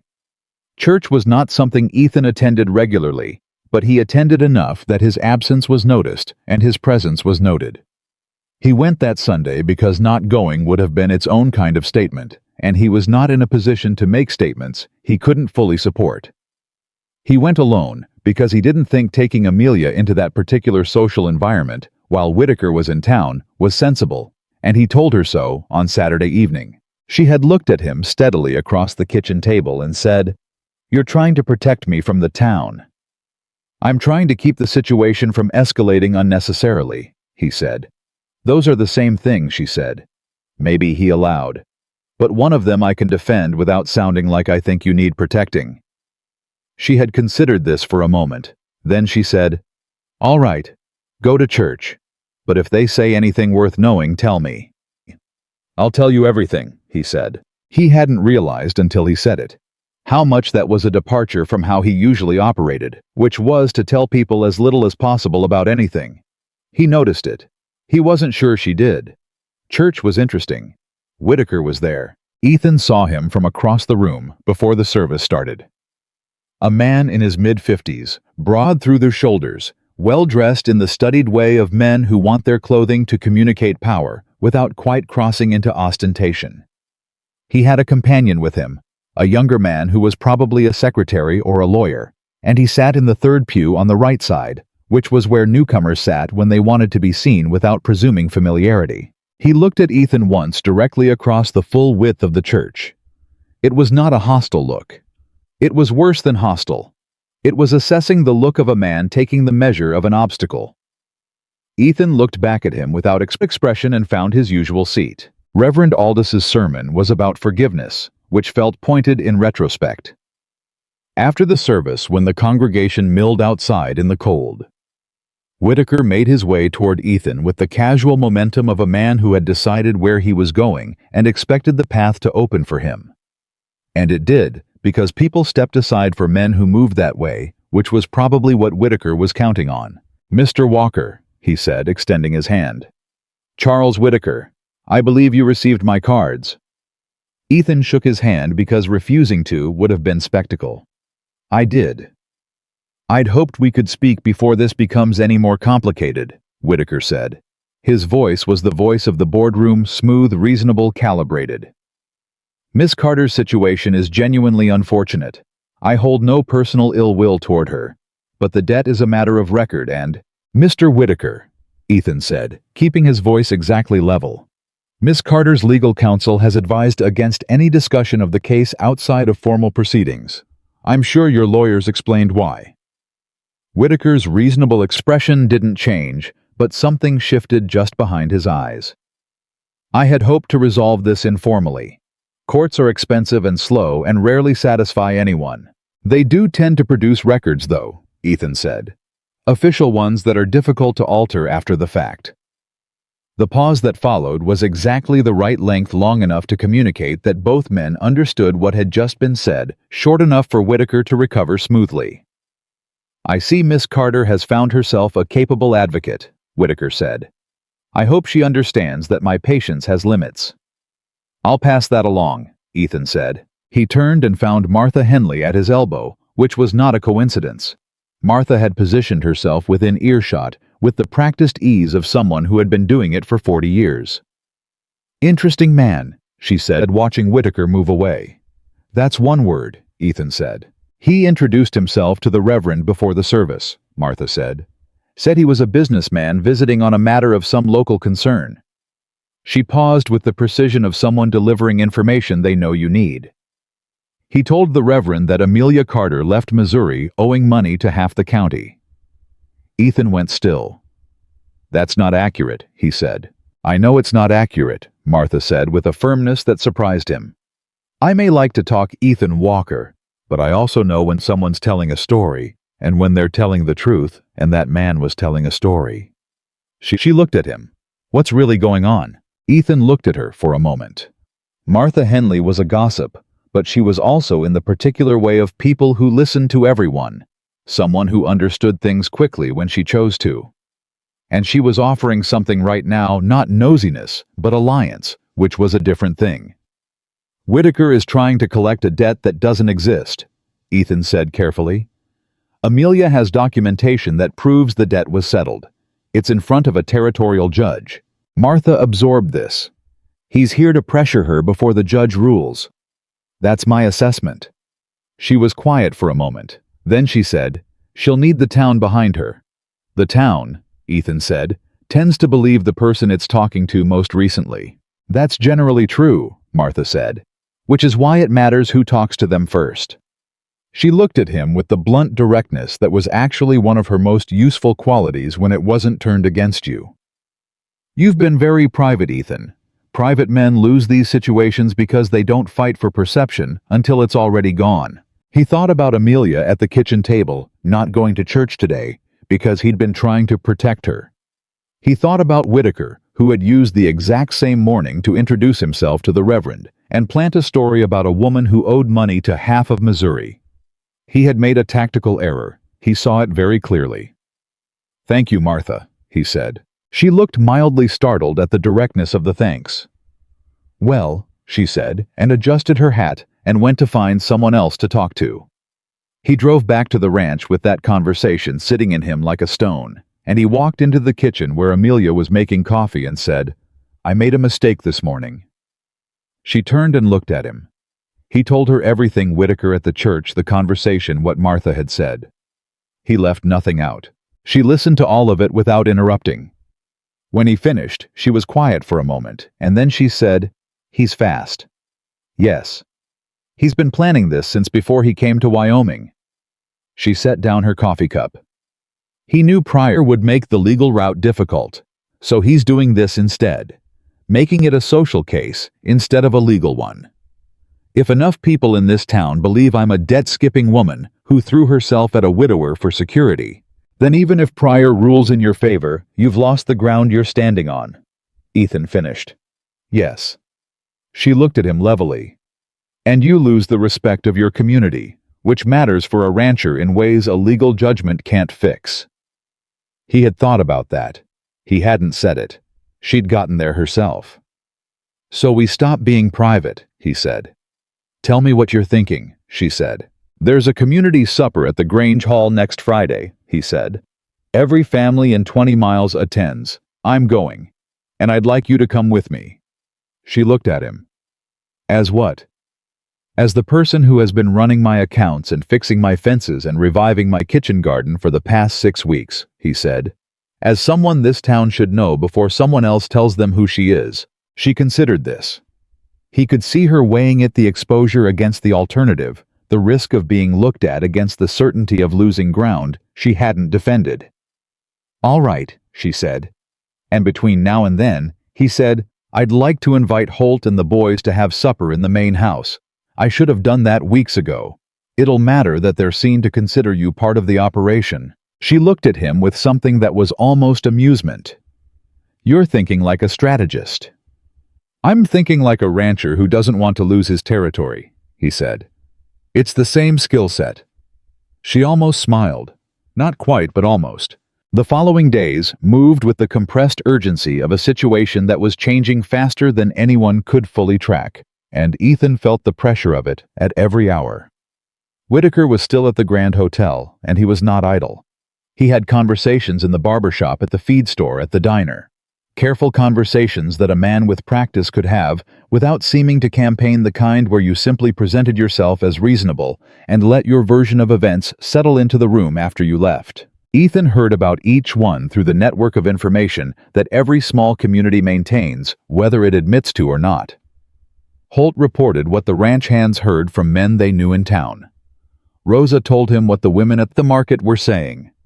And Martha Henley, having apparently decided to be useful, sent him a note on Tuesday that said simply, "He told the hardware store owner that you only kept her because you needed someone to manage your household after your housekeeper cut back her hours. Address this." He showed the note to Amelia. She read it and said without heat, "He's thorough." "He's had practice," Ethan said. "He did this to 2 other families in Missouri," she said, "before mine. Both times they settled rather than fight, and both times the settlement terms were written so that they couldn't discuss the dispute afterward." She paused. "I looked into it before I left. There wasn't much written down, but I spoke to one of the wives. She said the hardest part wasn't the money. It was that by the time they gave in, the town already believed his version." Ethan looked at her. "You went to see her." "I was trying to understand what I was dealing with," Amelia said. "She told me one thing that I've thought about every day since." She paused. She said, "He makes you feel alone before he makes his move, because alone people make worse decisions." The room was very quiet for a moment. "You're not alone," Ethan said. She looked at him.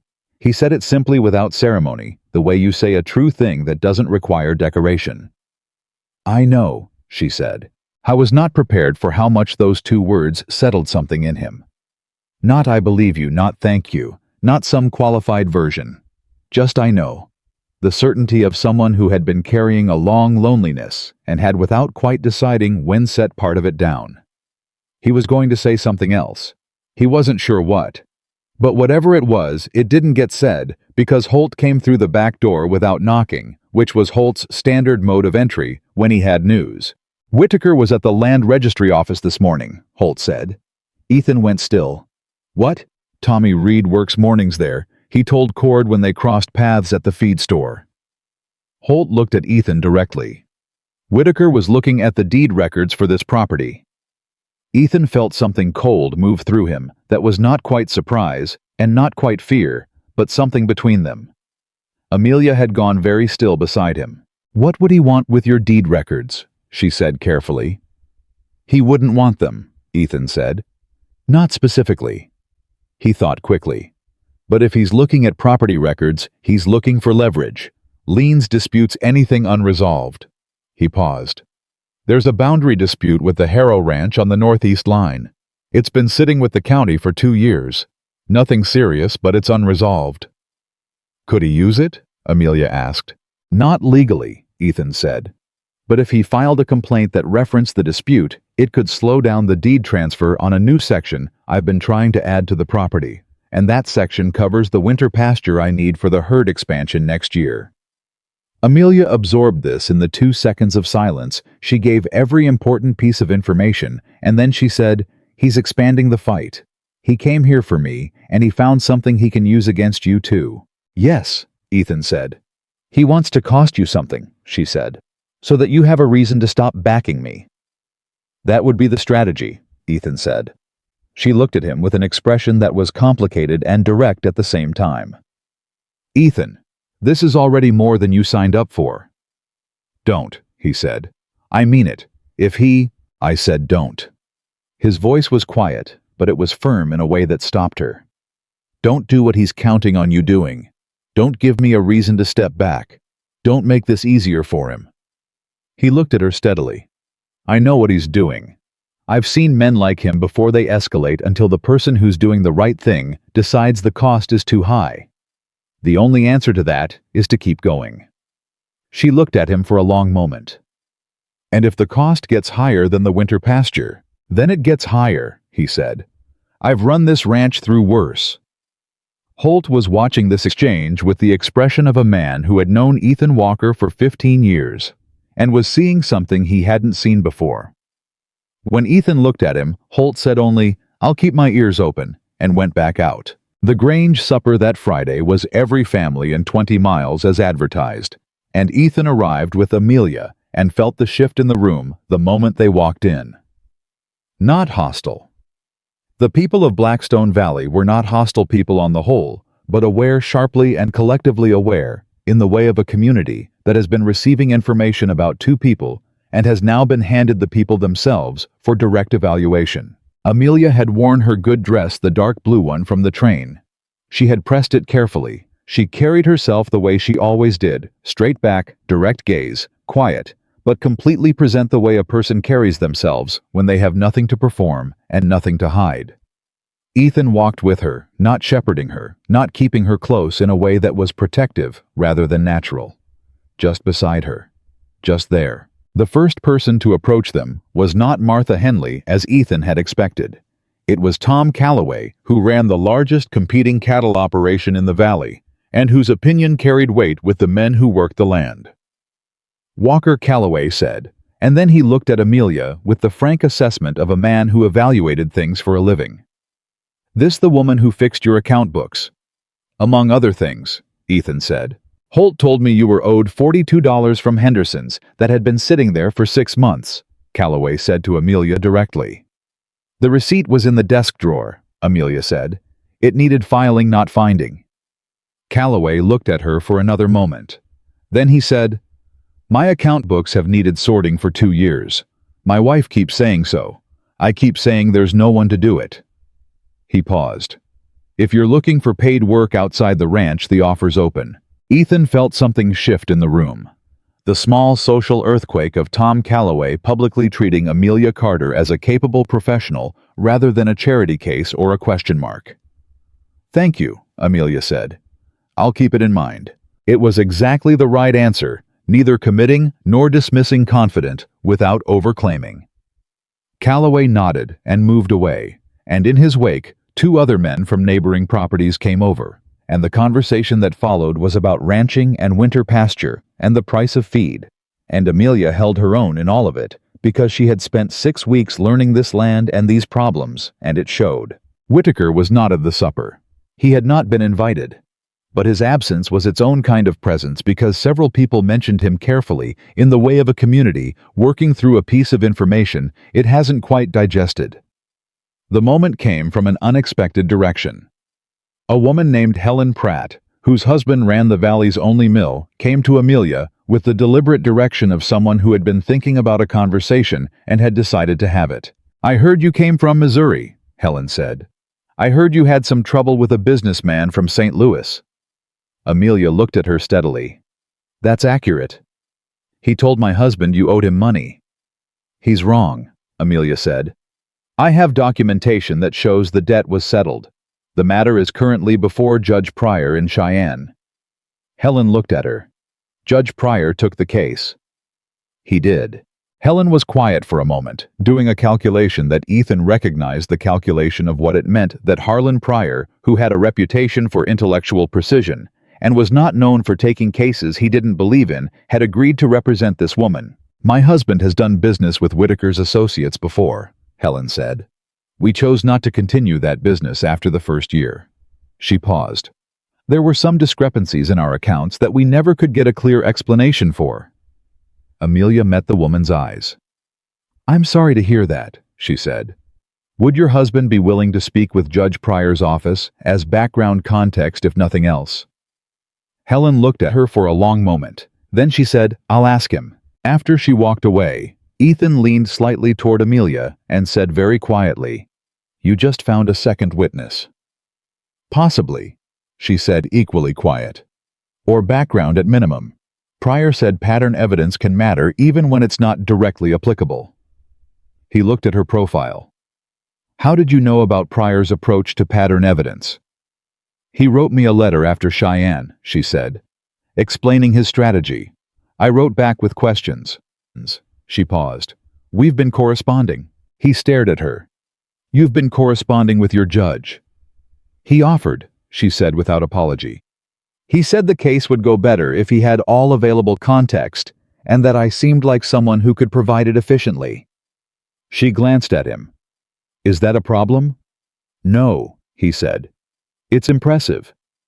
It's necessary, she said.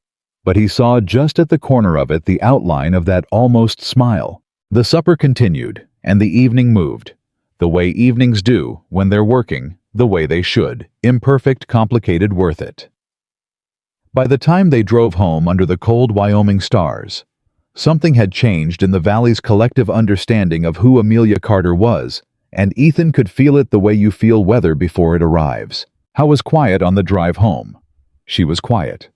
But it was the comfortable kind of quiet that they had gotten good at, the kind that didn't need filling. Halfway back to the ranch, she said, "Thank you for tonight." "You did the work," he said. "I just walked in beside you." "That's not a small thing," she said. Walking in beside someone when it would be simpler not to. He kept his eyes on the road. "It was never going to be simpler," he said. "I stopped believing in simpler about 3 years ago." She was quiet for a moment. Then, "Do you believe in anything now?" He thought about the question seriously because she deserved a serious answer. "I believe in work," he said. "I believe in this land. I believe the law is better than the alternatives when it functions the way it should." He paused. "I'm getting there on some other things." "Getting there," she repeated. "It's not nothing," he said. "No," she said. "It's not." The ranch came into view. The lights were on in the bunkhouse. The boys were still up playing cards, probably. The main house was dark except for the kitchen lamp that Rosa had left burning. Ethan pulled the wagon up, and they sat for a moment in the cold before going in, and he was aware very specifically that he did not want the drive to be over yet. That the 40 minutes back from the Grange had been something he didn't have a word for, because he hadn't needed this particular word in a long time. "Tell me something," he said. She looked at him in the dark. "What?" "The night you arrived, on the train." He paused. "You said you weren't crying because you were afraid of me. You were crying because you were tired." He looked at her. "Was that the whole truth?" She was quiet for a moment. Then she said no. "What was the rest?" She looked out at the dark yard for a moment. "I was crying because I'd spent 6 months being strong when there was nothing left to be strong for. And then I got on a train, and I looked out the window, and I thought about how far I was going, and how uncertain everything was, and something just let go." She paused. Not fear, not hope, just everything I'd been holding finally got too heavy. He understood that. He understood it with the specific understanding of someone who had spent 3 years discovering that things held too tightly eventually broke the hands holding them. "I'm glad you let it go," he said. She looked at him. "Why?" "Because people who are still holding everything together too tightly don't let anything else in," he said. "And I needed—" He stopped, started again. "What you've done here, what you've brought to this ranch, I needed it without knowing I did." The silence between them stretched for a moment, warm and charged and alive in a way that the air of the ranch had not been in longer than Ethan could count. Then she said softly, "Ethan." "Yes." "Don't say anything else tonight," she said. "Save it." He looked at her. "Not because I don't want to hear it," she said, and there was something in her voice that was both certain and careful. "But because I've learned that things said too quickly in the dark sometimes look different in the morning, and I don't want morning to change anything."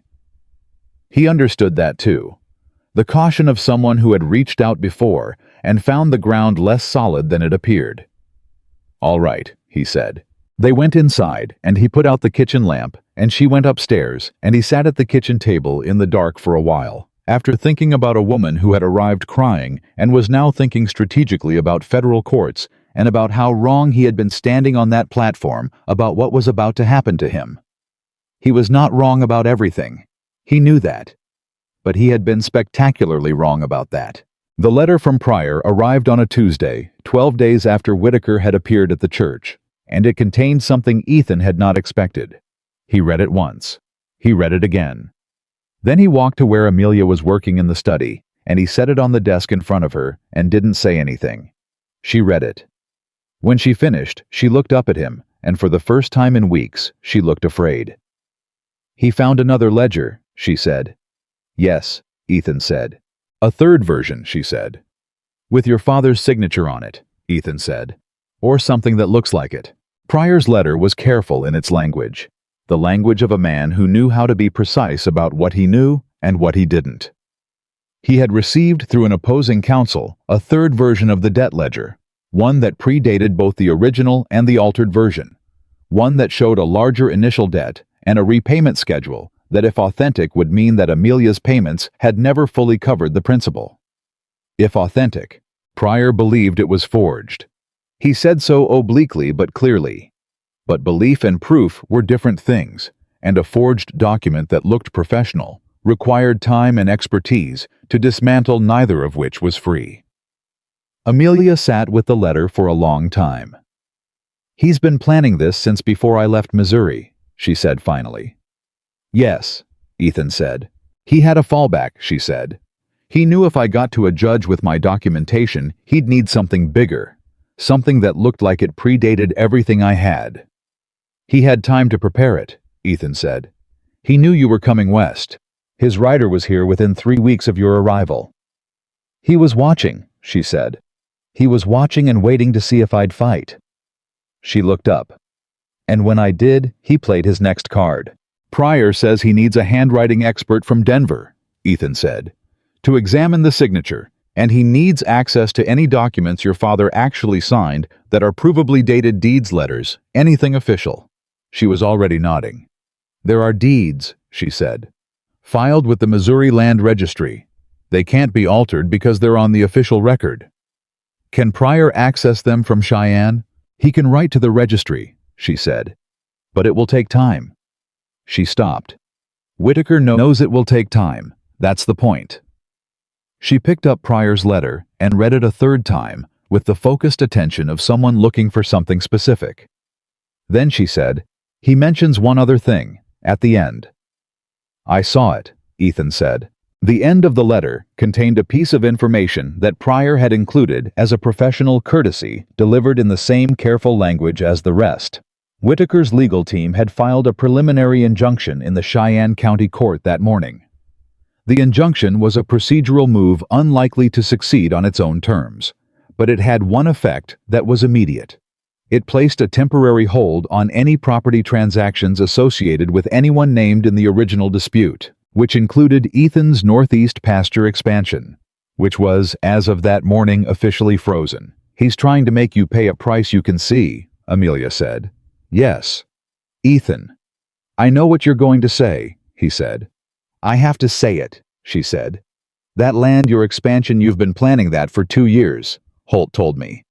That pasture is the difference between growing the herd the way you need to and staying the size you are." "Yes," he said, "if this drags on for 6 months. "I know what it costs," he said. "I've known since Holt told me about the land registry." "And you didn't say anything," she said. "No." "Why not?" He looked at her. "Because you were already carrying enough." The silence was different this time. Not the comfortable quiet of the wagon ride home from the Grange, not the charged stillness of a conversation paused at the right moment.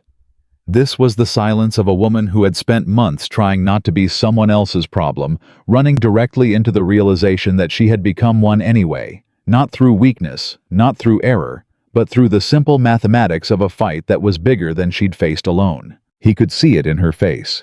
The thing that was not guilt, but sat beside guilt. The thing that looked like grief. "Don't," he said quietly. She looked at him. "This is not your fault," he said. "Whitaker's choices are Whitaker's fault. The only question is what we do next." "What do we do next?" she asked, and he heard in it something he hadn't heard from her before. Not defeat, not surrender, but the genuine question of someone who was for the first time asking, rather than carrying it alone. He sat down across from her and leaned forward and thought about it, the way he thought about hard problems on the ranch, practically with the information available, without pretending the situation was other than it was. "Pryor needs the Missouri deed records," he said. "I know a land attorney in Kansas City who worked with the territorial government on a boundary case last year. He can get the records faster than the official request process." "You know someone in Kansas City," she said. "I've had legal disputes before," he said. "You learn who to call." He paused. "I'll write today, and I'll wire Pryor about the handwriting expert. I can advance the cost of the examination." She looked at him. "You'd advance?" "It's a loan," he said, "against whatever settlement Pryor recovers. Write it however you need to write it, so that it doesn't feel like something it isn't. But I'm not letting a forged document win, because we couldn't afford to prove it was forged." She held his gaze for a long time. He thought she might argue. She didn't. "Write the letter," she said. He pulled paper toward him and started writing. Behind him, she picked up her pen and went back to her own work. Not because there was nothing to feel about everything that had just been said, but because they were both people who worked through the hard things by working, who moved through uncertainty by moving, who had gotten this far by refusing to stop. The lamp between them burned steadily. Outside, the Wyoming wind was building toward another cold front coming off the mountains and somewhere in the Grand Hotel in Blackstone Valley. Charles Whitaker was reading a report from his lawyer and believing he had finally made the cost high enough that Ethan Walker would find a reason to step back. He had never been more wrong about anything in his life. He just didn't know it yet. The letter to Kansas City went out Tuesday evening on the last post, and by Wednesday morning Ethan had already received 3 separate requests for his attention that had nothing to do with Whitaker and everything to do with the fact that a working ranch does not pause for a man's personal crises. He welcomed the work. He always had. There was a clarity to physical problems that legal ones lacked. A loose hinge could be repinned. A sick animal diagnosed and treated, a fence line measured and repaired. The outcomes were visible. You knew when you were done. The Whitaker situation had no visible outcomes yet.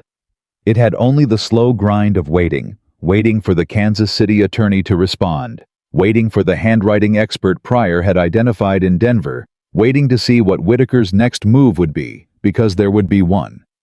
Men like him did not fire their best ammunition and then sit quietly. They watched to see what the shot had done, and then they adjusted. What the shot had done in this case was freeze Ethan's pasture expansion and introduce a forged document into a legal proceeding that had been going their way. Both of those things were serious. Neither of them was fatal. But the distance between serious and fatal could close quickly if something else went wrong, and Ethan was experienced enough at running an operation under pressure to know that things had a way of going wrong in clusters. He did not share this level of concern with Amelia, not in those precise terms. He shared what was necessary and held back what would only add weight she was already carrying enough of. This was not, he told himself, the same as lying to her. It was the kind of management that every person responsible for something important practiced. You triaged what needed to be said and when. He was still telling himself this on Thursday morning when Amelia came into the study and set a piece of paper on the desk in front of him while he was reviewing the winter feed inventory. He looked at it. It was a calculation, a clear, precise 2-page accounting of the ranch's current financial position, its projected cash flow through the spring, and a detailed breakdown of what the frozen pasture expansion was actually costing in terms of delayed herd growth and the downstream effect on the following year's cattle drive profit. He looked up at her. "I've been doing the books for 8 weeks, she said. "I know what this operation looks like, and I know that frozen expansion isn't a minor inconvenience. It's the difference between a year that works and a year that doesn't." She sat down across from him. "You've been protecting me from that number." He didn't deny it. "Yes." "Stop," she said. "Amelia." "Ethan." She said his name the way she said it when she meant for it to land. "I came here with a suitcase full of documents because I refused to let a man make me feel too small to fight my own battle. Don't make the same mistake with me that he made." He looked at her for a long moment. That's a fair point. I know it is, she said. So tell me the rest of what you've been not telling me. I was quiet for a moment. Then he told her.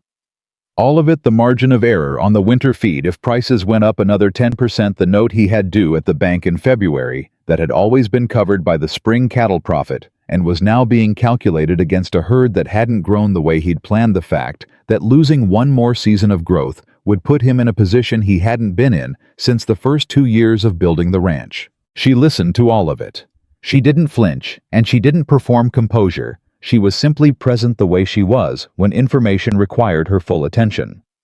When he finished, she said, "The February note. How much?" he told her. She looked at the calculation she'd brought in and made a notation in the margin. There's a section in the account books where you've been paying a storage contract with the Harrow Feed Company at a rate that's higher than the current market rate by about 18%. It's an old contract. It can be renegotiated. She handed him the page. If you renegotiate that contract by December, it covers the gap in the February position. He looked at the figure. She was right. It wasn't a large number, but it was the right number, the specific difference between a February that worked and one that didn't. You found this when, he said. 3 days ago, she said. I was waiting until I understood the full picture before I said anything. A pause. We've both been doing the same thing. He looked at her. She looked back at him with that direct, patient gaze that he had stopped being surprised by and had started being grateful for. I'll contact Harrow today, he said. Good, she said. She picked up her papers and started to stand, and he said, Amelia, why did you do this, the calculation? You didn't have to. She stopped and looked at him. Because this ranch is... She paused, choosing her word. Because I'm here, and things that are here are things I pay attention to. She held his gaze. That's not complicated. He thought about Catherine, who had seen what this ranch could be. He thought about how different the seeing was. Catherine's had been visionary, a painter's eye, for what the thing could become. Amelia's was different. It was the eye of someone who understood what a thing was made of, who could look at a structure and see which beam was load-bearing and which was ornamental. Both were kinds of love for a place. He noticed he had used that word and decided not to correct himself.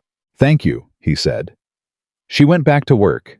He wrote to the Harrow Feed Company and then sat at the desk and thought about what it would mean when this was over, when Pryor had won or reached a settlement, when Whitaker had retreated or been legally compelled to stop, when the pasture expansion was unfrozen and the February note was covered and the ranch was running the way it should. I thought about what happened next.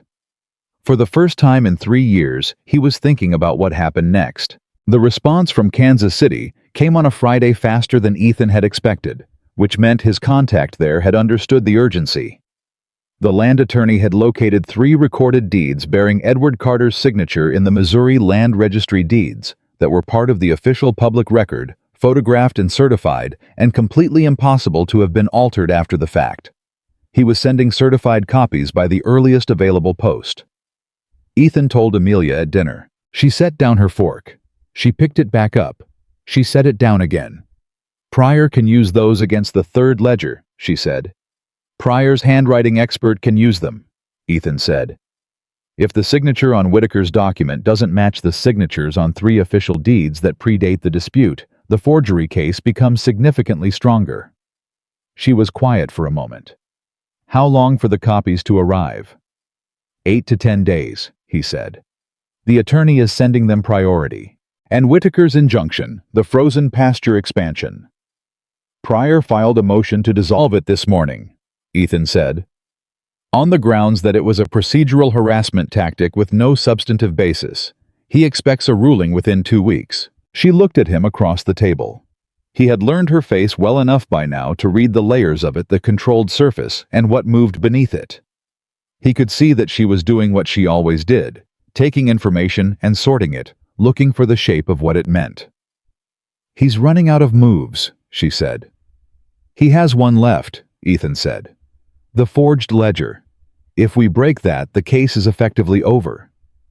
And if we don't break it, we'll break it, he said. She looked at him. You don't know that. No, he said. but I found that certainty is more useful than accuracy in certain situations."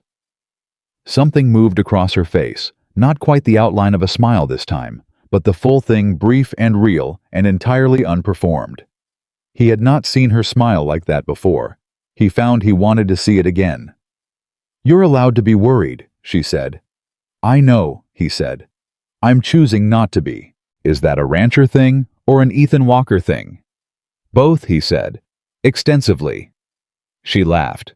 It was a short, quiet sound, surprised out of her, and then she reached for her fork and went back to her dinner, and Ethan sat across from her and thought, there it is. There's what I've been moving toward without knowing I was moving anywhere. He ate his dinner and didn't say that out loud because the timing was wrong, because Whitaker was still in the Grand Hotel and the forged ledger was still in Pryor's opposing counsel's file, and this was not the moment for anything other than the next necessary thing. But he knew what it was. The next 10 days were the kind that felt both slow and fast.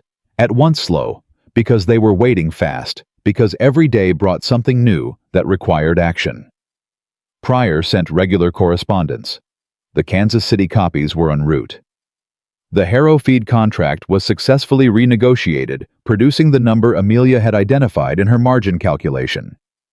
The pasture injunction motion was working its way through the court system with the deliberate pace that all such motions moved, which was too slow but couldn't be helped. What could be helped, and what Ethan turned his attention to in the meanwhile, was Blackstone Valley itself. Whitaker had spent 2 weeks carefully building a version of Amelia Carter in the town's collective mind, not viciously, not with obvious malice, but with the professional competence of a man who understood that reputation was a tool, and that the most effective attacks on it were the ones that looked like concern. He had expressed worry about Ethan. He had implied to anyone willing to hear it that Amelia was a woman in a desperate position who had taken advantage of a grieving man's generosity. That story had taken hold in some quarters. Ethan knew which ones. He knew because Martha Henley kept him informed, and because Holt had his own network, and because Ethan had lived in this valley for 15 years and understood how its information moved. He addressed it the way he addressed most problems, directly and without drama. He visited Tom Calloway and told him plainly what Whitaker was doing, and why, and what the legal situation actually was. Calloway listened with the focused attention of a man who knew a business problem when he saw one, and when Ethan finished, he said, "So he's trying to buy credibility by spending time here and letting his version of events settle." "Yes," Ethan said. "And you want people to know the actual version before his does more damage." "I want people to make informed judgments," Ethan said. Calloway was quiet for a moment. "She really fixed your account books. She found $42 from Henderson's that had been sitting in a drawer for 6 months, Ethan said. "She renegotiated my feed contract by 18%. She restrung the east fence line and revived the kitchen garden and identified a supply chain problem that had been costing me money for 2 years without my realizing it." He paused. "She did all of that in 8 weeks. Unpaid because I was too stubborn to formalize any arrangement, and she was too proud to ask for one." Calloway looked at him for a moment. "You're in love with her," he said, not unkindly. "I'm defending the reputation of someone being treated unjustly," Ethan said. "Those two things aren't mutually exclusive," Calloway said. Ethan didn't argue with that. He visited the Pratts next, and Helen Pryor confirmed that her husband was willing to provide a statement to Pryor's office about his past dealings with Whitaker's associates, which was exactly the kind of collateral pattern evidence Pryor had said would help. He visited Reverend Aldous, who listened to the full account with pastoral attention, and then said very quietly, "I had a feeling about that man from the first Sunday." He paused. "I'll speak to the congregation. Not about the legal case, that's not my place, but about what I've observed of Miss Carter in this community. People listen when they hear it from me, even if they'd argue with it from anyone else." Ethan had not expected that, and said so. "You've been a closed door for 3 years, Aldous said. "People notice when a closed door opens. They don't always understand what they're seeing, but they notice it." He looked at Ethan over his glasses. "This woman opened something in you that I had given up on. I have an interest in making sure she's treated fairly." Ethan drove home from those visits with the particular sensation of a man who has been operating alone for so long that the discovery of allies feels both welcome and slightly disorienting. He found Amelia in the barn, with Holt going over the winter feeding rotation, because that was where she was most afternoons now, in the operation of the ranch, as embedded in it as anyone who had been there 15 years. He watched her for a moment from the barn door, the way she talked to Holt, who had started to treat her with the specific respect he gave people who had earned it through demonstrated competence rather than through social position. The way the horses responded to her, the way she moved around them, without the hesitation that most people kept even around animals they'd gotten familiar with. The way she existed in this place, like she belonged in it. He felt that recognition settle into his chest, the way something settles when it finds the place it was looking for. She looked up and saw him. "How were the visits?" she asked. "Good," he said. "Callaway the Pratt's Aldous." He came into the barn. "You'll have Pryor's collateral witness from the mill, and the Reverend will speak to his congregation." She looked at him for a moment. "You've been running a counter-campaign. I've been telling the truth to people who needed to hear it," he said. "For me," she said. "For the situation," he said. Then because she deserved the full truth, "For you." "Yes." She held his gaze. "Ethan." "Yes." "After this is over," she said carefully, "what happens?" The question hung in the cold barn air. Holt, with the discretion of a man who had excellent instincts, found a reason to be at the far end of the barn immediately. Ethan looked at her. "I was hoping we could talk about that," he said. "So talk," she said. "When I drove to the station that day," he said, "I was going to send you back. I had the words ready. I'd been rehearsing them for the 20 minutes while the train was late." He paused. "I had them completely ready, and then you came down those steps and you told me the truth before I could tell you the polite lie, and I—" He stopped. "I couldn't do it. Not because I felt sorry for you. Because you were the first person in 3 years who hadn't required anything from me that I couldn't give." She was very still. "You didn't need me to be healed," he said. "You didn't need me to be ready. You didn't need me to be any particular thing. You just needed a room and a solution to a legal problem and something useful to do, and those were things I could actually provide." He looked at her. "And somewhere between the room and the legal problem and the fence lines and the account books, I stopped thinking about what I could provide and started thinking about other things." She didn't speak for a moment. When she did, her voice was careful and honest. "I told myself that this wasn't what it was," she said. "Every day for 8 weeks. I told myself I was being practical. I needed a place. The arrangement was mutual. I was useful, and you were decent, and that was enough." "Was it?" he said. "No," she said. "It stopped being enough about 3 weeks in." She held his gaze. "But I didn't think I wasn't sure that you—" "I wasn't sure either," he said. "Until recently." "When?" she asked. He thought about it honestly. "The Grange supper," he said. "Watching Tom Calloway's face when you knew what you were talking about. And thinking she should be seen like this. People should know what she is." He paused. "That's when I knew what I was feeling was not general gratitude." She looked at him for a long time. He could see everything moving across her face, the caution of someone who had organized her hopes carefully around the words "not yet," and then waited to see if yet would come, and it had come, and now she was working out how to receive it. "We still have Whitaker," she said. "Yes," he said. "But that's a separate problem." "Is it?" "It has to be," he said. "Otherwise he wins twice. Once in court and once here." She understood what he was saying. He could see it. "All right," she said. And then Ethan. "Yes." "Don't take it back in the morning," she said. "I won't," he said. "I don't say things I intend to take back." She nodded. Something in her finally fully let go. Not the way things let go when you've given up, but the way they let go when you've put them down on solid ground and you're sure the ground will hold. Holt, from the far end of the barn, cleared his throat unnecessarily and began doing something loud and entirely artificial with a feed bucket. Ethan looked in that direction. "We can see you, Holt." "Just working," Holt said. "Loudly," Ethan said. "Efficiently," Holt said. Amelia covered the outline of a laugh with a focused inspection of the nearest fence post. The certified deed copies from Kansas City arrived on a Wednesday, 9 days after the Kansas City attorney had sent them. Ethan signed for the package himself and brought it directly to the study where Amelia was waiting. They went through the copies together.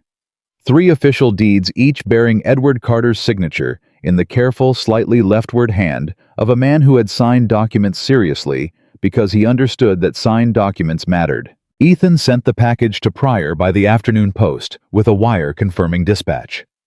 Pryor's handwriting expert, a retired federal documents examiner from Denver named Aldrich, who had testified in 17 fraud cases, received the materials 4 days later. It took him 1 day to reach his conclusion. His report arrived at Pryor's office on a Thursday morning and at Ethan's ranch by wire that same afternoon, because Pryor understood that Ethan was invested enough in this outcome to warrant immediate notification. Ethan read the wire. He read it again. Then he went and found Amelia. She was in the kitchen with Rosa doing something with the last of the autumn preserves, and she looked up when he came in and immediately read his face with the accuracy she brought to reading everything. "Tell me," she said. "Aldrich's conclusion," he said. "The signature on Whitaker's ledger does not match the authenticated signatures on the Kansas City deeds.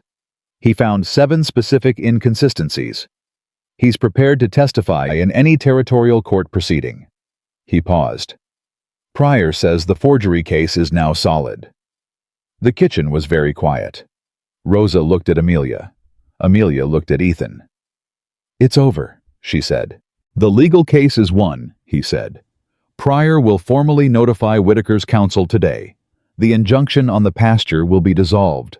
The fraud case will move forward unless Whitaker chooses to settle, which Pryor believes he will, because the alternative is a federal fraud proceeding that could affect his business interests considerably beyond this case." She sat down at the kitchen table. He had expected relief. He had expected the composure to come down the way it does when the thing you've been bracing against is finally definitively over. He had expected something demonstrative because the situation warranted it. She just sat quietly for a moment with her hands flat on the table, and the only thing that changed in her face was something behind her eyes that had been tightly held for a very long time.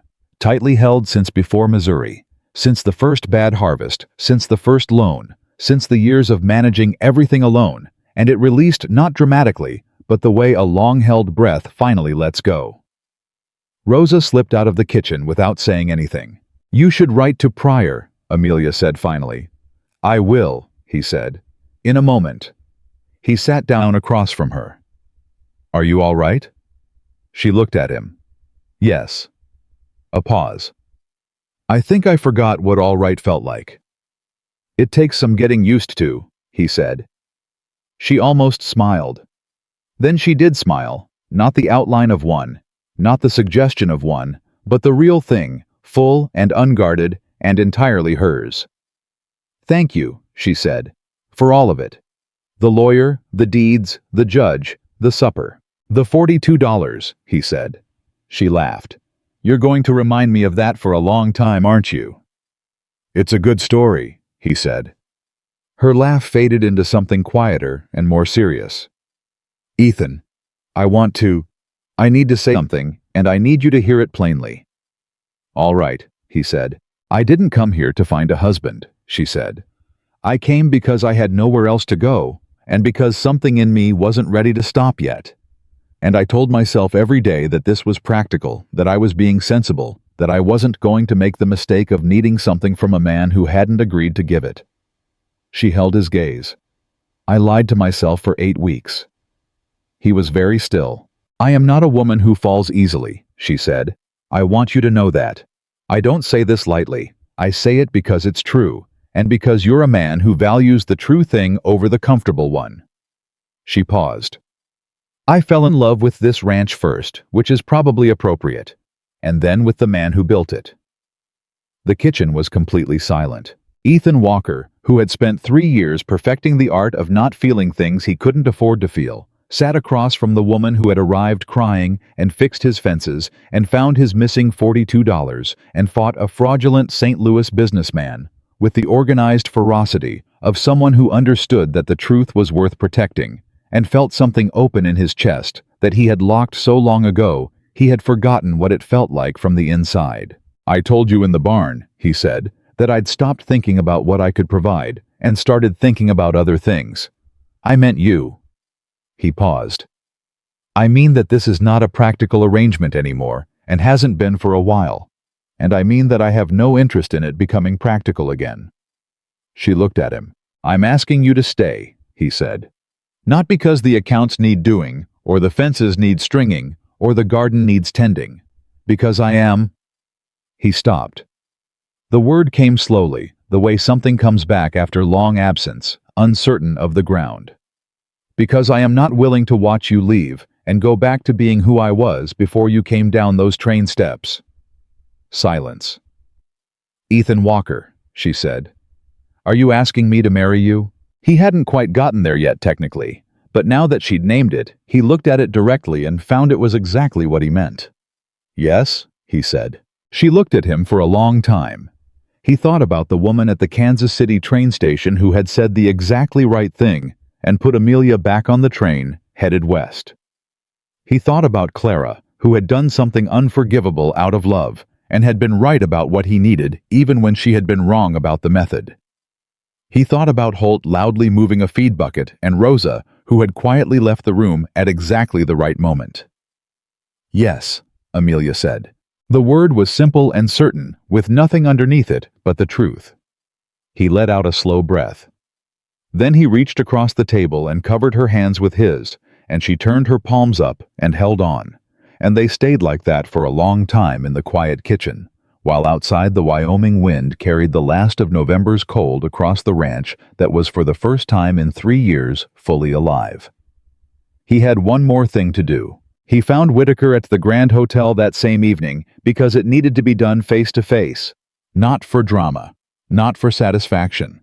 Because Whitaker was a man who understood direct communication more than he understood law, and Ethan wanted to make sure the message landed clearly. Whitaker was in the hotel dining room when Ethan arrived alone with a newspaper and a glass of brandy that probably cost more than the hotel charged for a full meal. He looked up when Ethan approached, and something moved across his face, the recognition that the game had already ended, and the man standing in front of him knew it. Ethan sat down across from him without being invited. "Pryor will have contacted your counsel by now," Ethan said. Whitaker set down his newspaper. "He has." "Then you know the forgery finding," Ethan said. "I know Aldrich's assessment," Whitaker said. "Assessments can be 7 specific inconsistencies," Ethan said. "Documented and signed by a man who has testified in 17 federal fraud cases. Add that to the original payments receipts, the photographic evidence of the altered ledger, and the statement from the Pratt Mill about your past business practices." He paused. "Pryor tells me a federal fraud case has a strong likelihood of affecting your St. Louis operations significantly." Whitaker was quiet. "The settlement terms Pryor has proposed are reasonable," Ethan said. "They require you to acknowledge the debt was settled to formally withdraw all claims and to cover Miss Carter's legal costs." He looked at Whitaker steadily. "I'd encourage you to accept them." Whitaker looked at him for a long moment. Ethan could see the calculation happening. The man was not stupid, had never been stupid, which was what made him dangerous. He understood when the odds had shifted beyond the point of useful resistance. "She found herself quite a champion," Whitaker said finally. "She handled her own case," Ethan said. "I just made sure she had the resources to do it properly." He stood up. "You have until Friday to respond to Pryor." He walked out of the Grand Hotel and stood on the boardwalk for a moment in the cold night air. He thought about what Tom Calloway had said in his sitting room with the directness of a man who didn't see any point in dancing around accurate observations. "You're in love with her." Yes, Ethan thought. It turned out that was true. He rode home under the wide Wyoming stars, and the ranch lights were on when he came through the gate, and there was smoke from the kitchen chimney, and the whole thing looked like something worth riding toward. Whitaker's settlement acceptance arrived at Pryor's office on Friday morning. He was on a train back to St. Louis by Saturday afternoon. The pasture injunction was dissolved the following Tuesday. Ethan filed the expansion paperwork on Wednesday, And on a cold, bright December morning in Blackstone Valley, Wyoming, with Reverend Aldous presiding and Holt Greer standing as witness, and Rosa crying quietly in the front row, and Tom Calloway and Helen Pratt sitting behind them, and Martha Henley weeping with no pretense of subtlety. 2 rows back, Ethan Walker married the woman who had arrived on his platform, crying, carrying a suitcase full of evidence and a refusal to stop. She wore the dark blue dress. She had let her hair down. He had cleaned his boots. When the Reverend asked if Ethan took this woman, Ethan looked at Amelia and thought about the 20 minutes on the train platform, waiting for the train to arrive, rehearsing words he never said. He thought about the moment she had come down those steps and told him the truth before he could tell her the polite lie. He thought about $42 and a restrung fence line, and a ledger organized into something he could actually read, and a lamp burning on a kitchen table while 2 people worked through the hard thing together. I thought about the woman at the Kansas City station who had said you'll feel better when you're moving than when you're sitting still. She had been right. I do, he said. Amelia looked at him when she said it, looked at him the way she looked at everything that mattered directly and without anything held back. I do, she said. Outside, the Wyoming winter was holding steady, cold and clear and indifferent to the business of human hearts, the way weather always is. But inside the little church in Blackstone Valley, something that had been locked away for 3 years was finally completely, irrevocably open. The man who had refused every mail-order bride had married the one who arrived crying. And not one person in that church, not even Ethan himself, could say they hadn't seen it coming from the moment she came down those train steps and told him the truth. The wedding was on a Saturday, which was the only day that made sense in a working ranch calendar, and it was small, in the way that things are small when the people involved have decided that what matters is the thing itself and not the performance of it. Reverend Aldous had been told Thursday evening. By Friday morning, Martha Henley knew. By Friday afternoon, everyone in the valley knew, because that was how information moved in Blackstone Valley, and no force known to man was going to change it. Rosa spent Friday in the kitchen doing things with flour and butter that filled the house with a smell Ethan hadn't encountered since the winter of 1882. And she cried quietly at intervals throughout the day in the particular way of women who are happy and don't see any reason to pretend otherwise. Holt took one look at the main house Friday evening, with its lit windows and its kitchen smells and the sound of Rosa humming something in Spanish, and said to Davis in the bunkhouse, I told him not to wait. Davis, who had no idea what this referred to, nodded as if he did. Amelia spent Friday evening writing letters. She wrote to her cousin in Illinois a longer letter than the one she'd sent the week before, with more in it. More of the truth of how things had gone. More of what the ranch had become. More of what she had found here that she had stopped believing she would find anywhere. She wrote carefully the way she did everything, and when she was done, she folded the letter and addressed it and set it with the others for the morning post. Then she sat for a while in the quiet of the study. Ethan's study, their study, the room where she had first laid out her documents on the desk, and watched him read them with the focused intensity of a man who understood immediately what he was looking at. And she thought about the train platform in October. The cold, the steam, the small suitcase. The 20-minute wait that had felt like standing at the edge of something with no clear sight of the bottom. She thought about coming down those steps and seeing him before he saw her. A tall, lean man in a good hat, arms crossed, the particular posture of someone who has prepared to deliver news and is steeling himself for the delivery. She had known immediately that he was Ethan Walker. She had known just as immediately that he was about to tell her no. She had come down the steps anyway. She was glad every day that she had. The ceremony itself was exactly what it needed to be. The church was cold, the way Wyoming churches are cold in December, heated imperfectly by a stove that did its best, but was outmatched by the season, and the people in the pews kept their coats on and didn't seem to mind. Every family that had been at the Tuesday town meeting was there, which meant effectively everyone in the valley. Tom Calloway sat in the second row with his wife, who had heard enough about Amelia from her husband to arrive already predisposed to like her. John and Helen Pratt were beside them. Martha Henley was in the third row and was already crying before the Reverend had said a word, which was Martha at her most Martha. Holt stood at the front as witness cleaned up to a degree that clearly cost him something. His hat held in both hands. His expression, the careful neutral of a man who had decided in advance that he was not going to be visibly moved by this and was already losing the battle. Ethan stood at the front and waited for her. He had not seen her that morning, which was Rosa's doing. Rosa had clear opinions about how these things should go. And one of those opinions was that the groom should not see the bride before the ceremony. And she had enforced this with the quiet authority of a woman who understood that some traditions existed for good reasons, even if you couldn't always articulate them. He had heard Amelia moving around upstairs, and heard Rosa's voice low and warm, and had eaten his breakfast in the kitchen alone, and thought about the train platform, and the suitcase, and the $42, and the east fence line. When she came through the church door and walked toward him, he understood what the tradition was for. Not superstition. Not sentiment. Just the specific necessity of seeing someone clearly, without the blur of daily familiarity, and remembering who they were, the first time you fully understood what you were looking at. She was wearing the dark blue dress. She had let her hair down, which she almost never did. She walked toward him with the same straight back and direct gaze that had stopped him cold on the platform in October, and she was not crying this time. She was clear-eyed and certain and entirely herself. And he thought, there she is.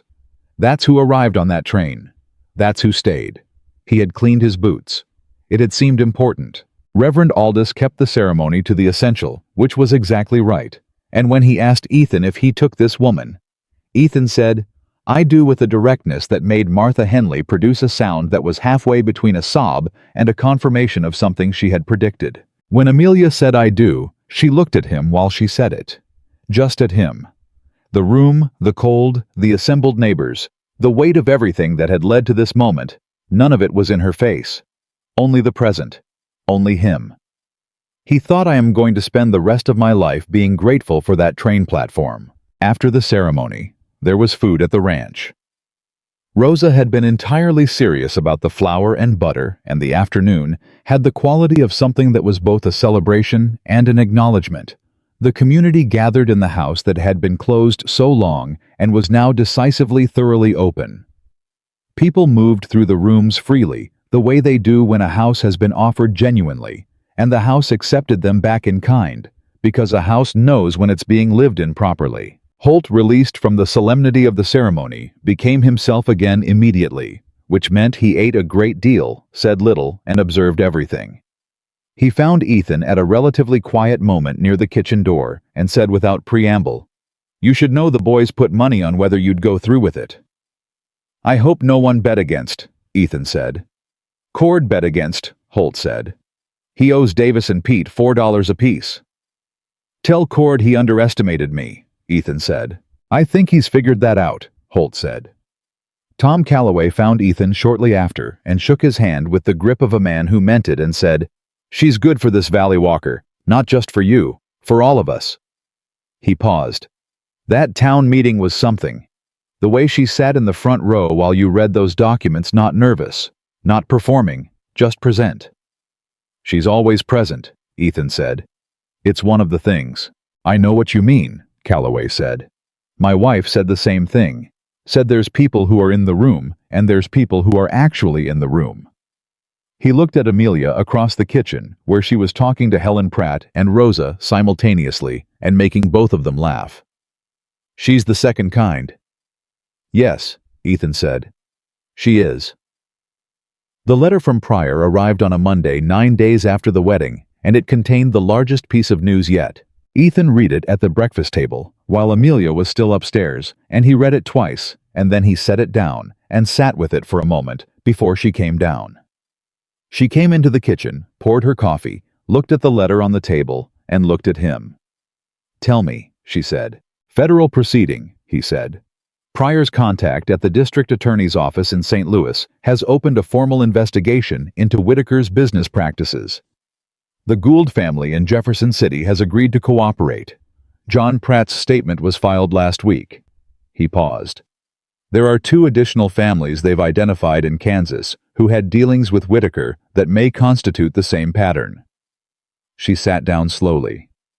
"How many families total?" Pryor thinks at least 5 that can be documented, Ethan said. Possibly more that haven't come forward yet. She was quiet for a long time. She held her coffee cup in both hands and looked at the table, and he could see her working through the full weight of what this meant, not just for her, but for each of those families. The Goulds, who had apparently relocated after their case. The 2 families in Kansas. Everyone who had settled rather than fought because Whitaker had been very good at making the cost of fighting feel higher than the cost of losing. They settled because he made them feel alone, she said. Yes, Ethan said. And because they thought their documentation wasn't enough, she said. The way I thought mine wasn't enough in the beginning. Yours was enough, he said. You just needed resources to use it properly. She looked up at him. That's the thing he counted on, she said. That people wouldn't have the resources. That they'd be isolated enough and scared enough and poor enough that the cost of fighting would stop them. She paused. He never planned for someone to fight and have someone in their corner who could match his resources. He miscalculated, Ethan said. Badly, she said. She picked up the letter and read it herself carefully all the way through. When she finished, she set it down and said, I want to write to the Gould family. He looked at her. Directly. Pryor can facilitate, she said. But I want them to hear from someone who fought the same case. Not just as a legal matter. As a... She paused, looking for the word. As a person who knows what it felt like to be in that position. The isolation. The way he makes you feel like you're the problem rather than him. She met Ethan's eyes. If they're going to testify in a federal proceeding, they need to know someone else has already been through it and come out the other side. He looked at her for a moment. Write the letter, he said. I'll ask Pryor for the appropriate contact. She pulled paper toward her from the stack she kept on the kitchen table, the same table where she had done the accounts, where she had laid out the original documents, where they had eaten dinner every evening for 3 months, and she began writing before she had finished her coffee. He watched her write and thought about what Calloway had said. She's good for this valley. Not just for you, for all of us. He had understood then what Calloway meant. He understood it more clearly now watching her write a letter to strangers, because it was the next right thing to do, because someone needed to hear that it was survivable, and she was the person who knew it from the inside. She had arrived on a train with a suitcase full of evidence and nowhere to go. She had turned that into this, into letters to the families Whitaker had broken into a federal case that might undo what he had done into a kitchen table in Wyoming where the accounts were reconciled, and the coffee was hot, and the lamp burned between 2 people who had each believed for different reasons and in different ways that they were done with the kind of living that required another person. They had both been wrong. He went to write to Pryor. January in Wyoming required the full attention of everyone who ran land through it, and the Walker Ranch gave it what it needed. The herd expansion, finally unfrozen with the dissolution of Whitaker's injunction, had proceeded through December, and the new section of Northeast pasture was holding well under the winter management that Holt had implemented with his usual precision. The February note at the bank was covered by the renegotiated feed contract savings exactly as Amelia's margin calculation had projected. She was right about that, as she had been right about the $42 and the supply chain problem and the east fence line. Ethan had stopped being surprised by this and had started simply building it into how he thought about problems, which was to say, he thought about them with her. Now the way you think about things when you have someone who sees the structure of problems clearly and says so without embellishment. It was a different way of running a ranch. It was a better way. In February something happened that nobody in Blackstone Valley had anticipated. A letter arrived from a woman named Grace Gould in Jefferson City, Missouri, not addressed to Pryor's office, but directly to Amelia at the ranch. Amelia had written to her in January, as she had said she would. Grace Gould had written back. Amelia read the letter at the kitchen table and was quiet for a long time after. Then she handed it to Ethan without comment. Grace Gould was 53 years old. She and her husband had lost their property after a dispute with Whitaker's associates in the spring of 1883. They had moved to a smaller house in the city. Her husband had died the following winter, she believed partly from the exhaustion and defeat of the loss, though she said this carefully and without accusation. She had been raising 2 grandchildren on what was left. She wrote, "I did not fight because I believed I was alone. I did not have documents as organized as yours, and I did not have anyone who understood what was happening soon enough to help me. When your letter came, I read it 6 times before I believed it was real. That someone else had faced this man and won. That someone had cared enough to write. She was cooperating with the federal investigation," she said. She was prepared to testify. But what she most wanted Amelia to know was this: "I had stopped being angry because I had decided anger required hope, and I had none. Your letter gave it back." Ethan set the letter down. Amelia looked at him. Her eyes were bright in the way that had nothing to do with tears and everything to do with a particular kind of emotion that sits right at the border of grief and gratitude. "She lost her husband," Amelia said. "Yes," he said. "Because of what Whitaker did," she said. "Not directly, but close enough." "Yes," he said again. "I want to go to Jefferson City," she said. He looked at her. He had not expected that. "Amelia, not immediately," she said. "When the roads are open in spring, I want to meet Grace Gould in person. I want to sit across a table from her and tell her what I told her in the letter, but in person." She paused. "Letters matter. But sometimes you need someone to be actually there." He thought about a train platform in October and a woman who had come down the steps anyway, and the specific difference between sending a letter and showing up. "In the spring," he said, "when the roads are open." "Yes," she said. "I'll come with you," he said. She looked at him. "You don't have to." "I know I don't," he said. "I'm choosing to. Remember the distinction." She was quiet for a moment. Then she said, "I remember. Spring came to Blackstone Valley, the way Wyoming springs always do, slowly, and then with conviction, the land coming back to itself after the long winter, with the particular determination of something that has survived something difficult and intends to continue." The kitchen garden, which Amelia had planned through February evenings with seed catalogs, and the focused attention she gave everything that mattered to her, came in strong in April. Catherine had planted it first. Amelia had revived it. Now it was simply the garden, which was what it should have always been, not a memorial and not an erasure, just a living thing that continued because someone tended it. Ethan thought about this sometimes when he watched Amelia in the garden. He thought about how she had never once tried to erase. Catherine had never once made him feel that loving someone he had lost was competition for something she wanted. She had absorbed his history the way she absorbed everything, carefully, respectfully, with the understanding that a person's past was the structure they were built from, and you didn't knock down the structure to live in the house. He told her this one morning in April because it was a true thing and she deserved to hear it. She was in the garden, hands in the soil, and she looked up at him when he said it, with the direct attention that was simply how she received things that mattered. "Catherine sounds like someone who would have understood a kitchen garden better than most people," she said. "She would have," he said. "She'd have had opinions about what you're doing with the south bed." "Strong opinions." "Catherine's opinions were always strong," he said. "She was right about most of them." He paused. "She would have liked you. I've thought about it. I think she would have understood immediately what you are." Amelia looked at him with an expression that was not easy to read, and then looked back at her garden. "That's the kindest thing you've ever said to me," she said. "I mean it," he said. "I know you do," she said. "That's what makes it kind."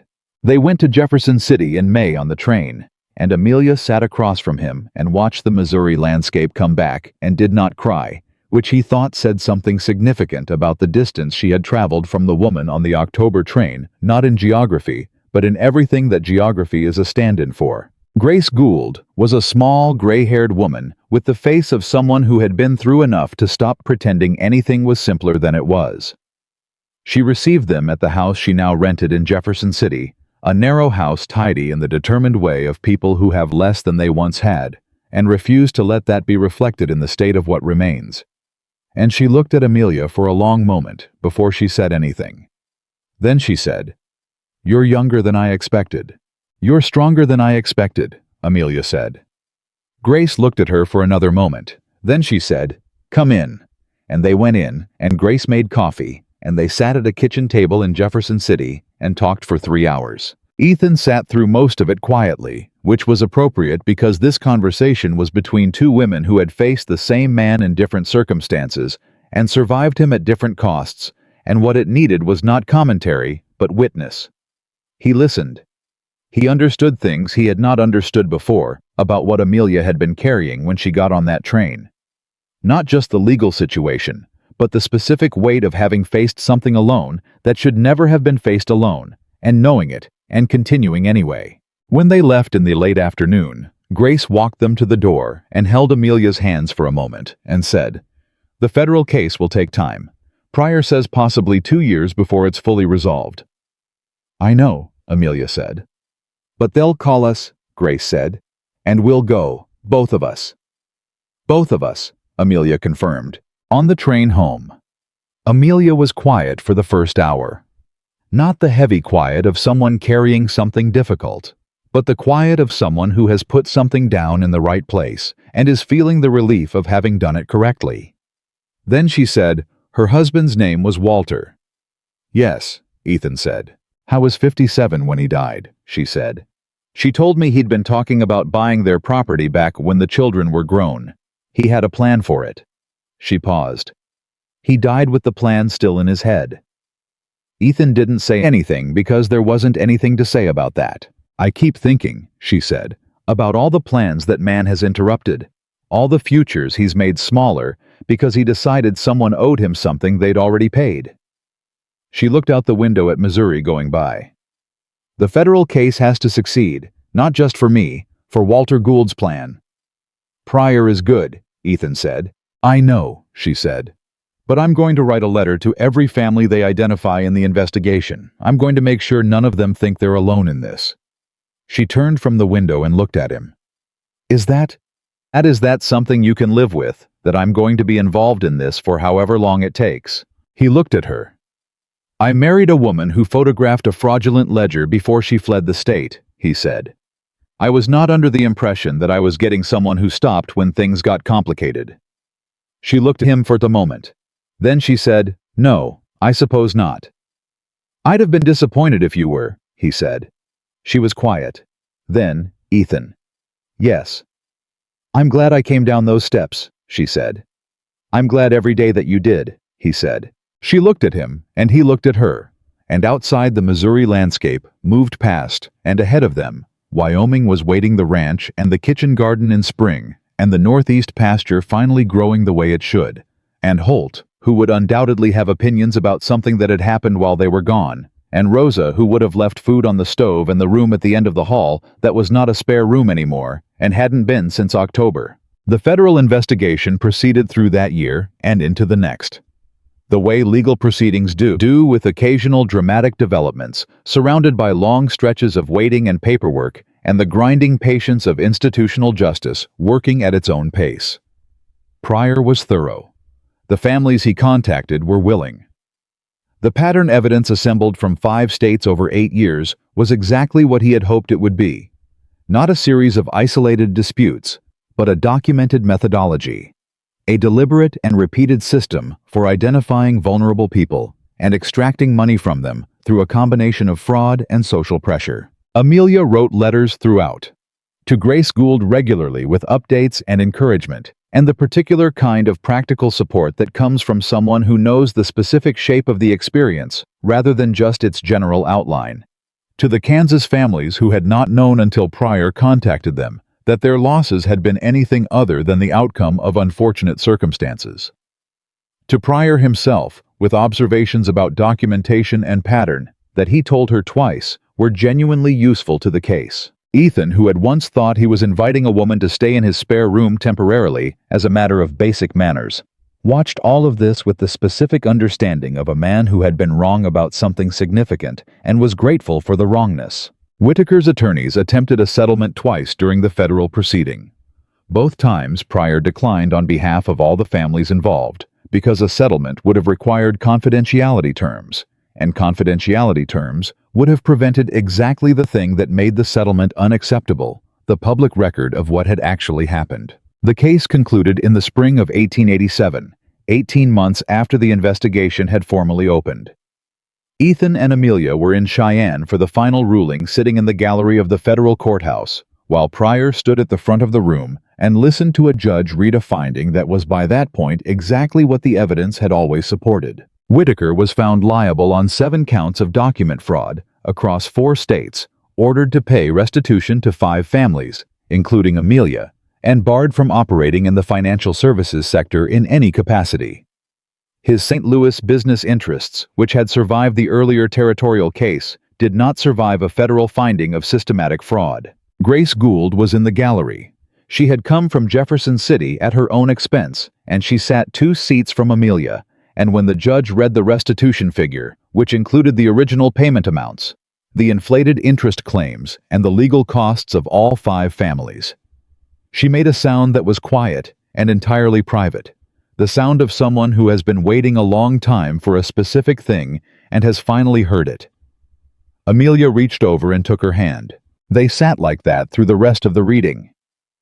Afterward, outside the courthouse in the spring Cheyenne air, Grace said to Amelia, "Walter would have been very pleased." "Yes," Amelia said, "I think he would." "He had a plan for buying the property back," Grace said. "The restitution, it may be enough, with what I've saved." She paused. "I might be able to go home." Amelia looked at her for a moment.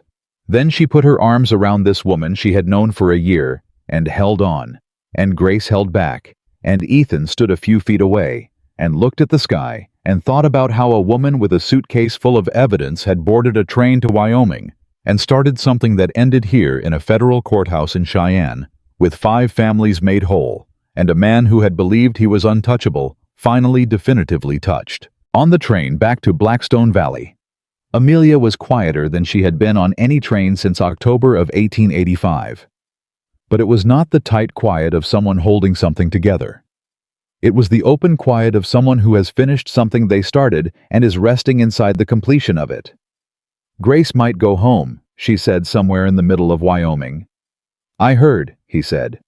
"Walter's plan," she said. "It might happen after all. Things have a way of happening," he said, "when someone refuses to let them not." She looked at him sideways.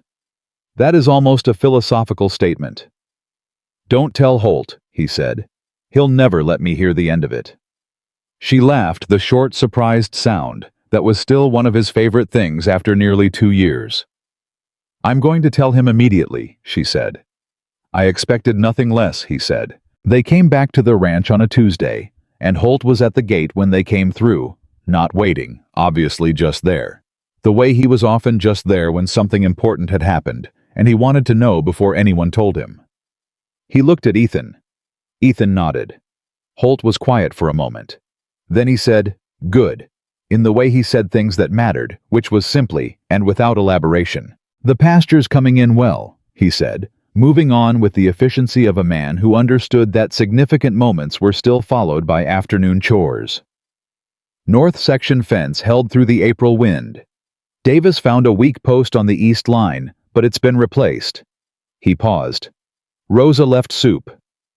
"Thank you, Holt," Amelia said. He looked at her briefly with the expression he used when something moved him, and he had decided not to show it.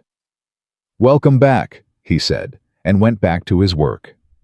Inside, the ranch was warm and smelled like the soup Rosa had left, and the kitchen garden through the open window. Herbs coming in strong now, and the south bed, which Amelia had redesigned in February against the theoretical objections of a woman named Catherine, who would Ethan thought have actually approved. He stood in the kitchen for a moment after Amelia went upstairs to unpack, and he looked at the table where the accounts were kept, and the window where the garden was visible, and the shelf where Rosa had put the preserved vegetables from the fall harvest, and he thought about the morning he had driven to the train station to say no. He thought about the 20 minutes on the platform, the steam and the cold, the prepared sentences. I thought about a woman coming down a set of train steps with tears on her face and a suitcase in each hand. Small suitcase, big evidence, and telling him the truth before he could tell her the polite lie. I thought about all of it, the full arc of it, from the platform to the courthouse in Cheyenne, from the spare room to the shared one, from the closed door to the house full of people on a December afternoon, from the man who had been moving through his own life like a ghost, to the man who was standing in his kitchen in Wyoming thinking about tomorrow. Amelia came back downstairs. She came into the kitchen and went directly to the window to look at the garden, the way she always did when she came home, checking it with the automatic attention of someone accountable for something living. "The south bed came in," she said. "I can see it from here." "I knew it would," he said. She turned and looked at him with the full, unguarded expression that had taken him most of October to see clearly, and that he now could not imagine not seeing every day for the rest of his life. "What are you thinking about?" she said. "The train platform," he said. She was quiet for a moment. "I think about it too," she said. "More than you'd think." "What do you think about it?" he asked. She considered it honestly, the way she considered everything. "I think about how close it came to going differently," she said. "If you'd said the prepared sentence, if I'd stayed on the train." She paused. "If the woman in Kansas City had been sitting somewhere else. Or if Clara hadn't sent the letter," he said. "Or that," she said. "Any one of 100 things." She looked at him. "And yet, here we are." "Here we are," he said. She came across the kitchen and stood in front of him, and he put his hands on either side of her face and looked at her the way he had first looked at her on the platform, directly, without the prepared distance, and what he saw was exactly what had been there from the beginning, if he'd been ready to look. A woman who told the truth, who carried evidence instead of bitterness, who fixed what was in front of her, who showed up anyway. "I need to tell you something," he said. "Tell me," she said. "I used to think," he said, "that the best thing I could do with what happened to Catherine was contain it. Keep it somewhere it couldn't touch anything else." He paused. "What I didn't understand was that containing it also kept me from touching anything else, including anything good." She looked at him. "I know," she said. "You came down those steps," he said, "and you were so you, so completely yourself, crying and straight-backed and telling me the true thing. And I thought, this person is not going to let me stay contained, not because she's going to push her way in, but because she's going to be real in front of me until I remember what real feels like." She was very still. "That's what you did," he said. "You didn't fix me. I'm not interested in having been fixed, but you reminded me what it felt like to be in my own life, and I'm not going back to the other way." She looked at him for a long time. Her eyes were bright and her chin was steady, and she was entirely, completely herself. The woman from the train, the woman at the courthouse, the woman in the garden, the woman who wrote letters to strangers because it was the next right thing. The woman who had arrived with nothing certain and built something that held. "You were never broken," she said. "You were just waiting for something worth opening for." He thought about that. Then he said, "I found it." And in the kitchen of the Walker Ranch in Blackstone Valley, Wyoming, with the spring garden visible through the window, and Rose's soup warm on the stove, and Holt somewhere outside, doing the next necessary thing. Amelia Rose Carter. Walker looked at the man who had driven to the train station to say no, and had picked up her suitcase instead, and she knew with the clarity she brought to everything that mattered, that this was exactly where she was supposed to be. The man who had refused every mail-order bride had built a life with the one who arrived crying, and neither of them would have chosen it any other way. And they were done at last with the long loneliness that had sent them both from opposite directions toward the same cold train platform in the autumn of 1885. This was not an ending. It was the only kind of beginning worth having, the kind you had to earn.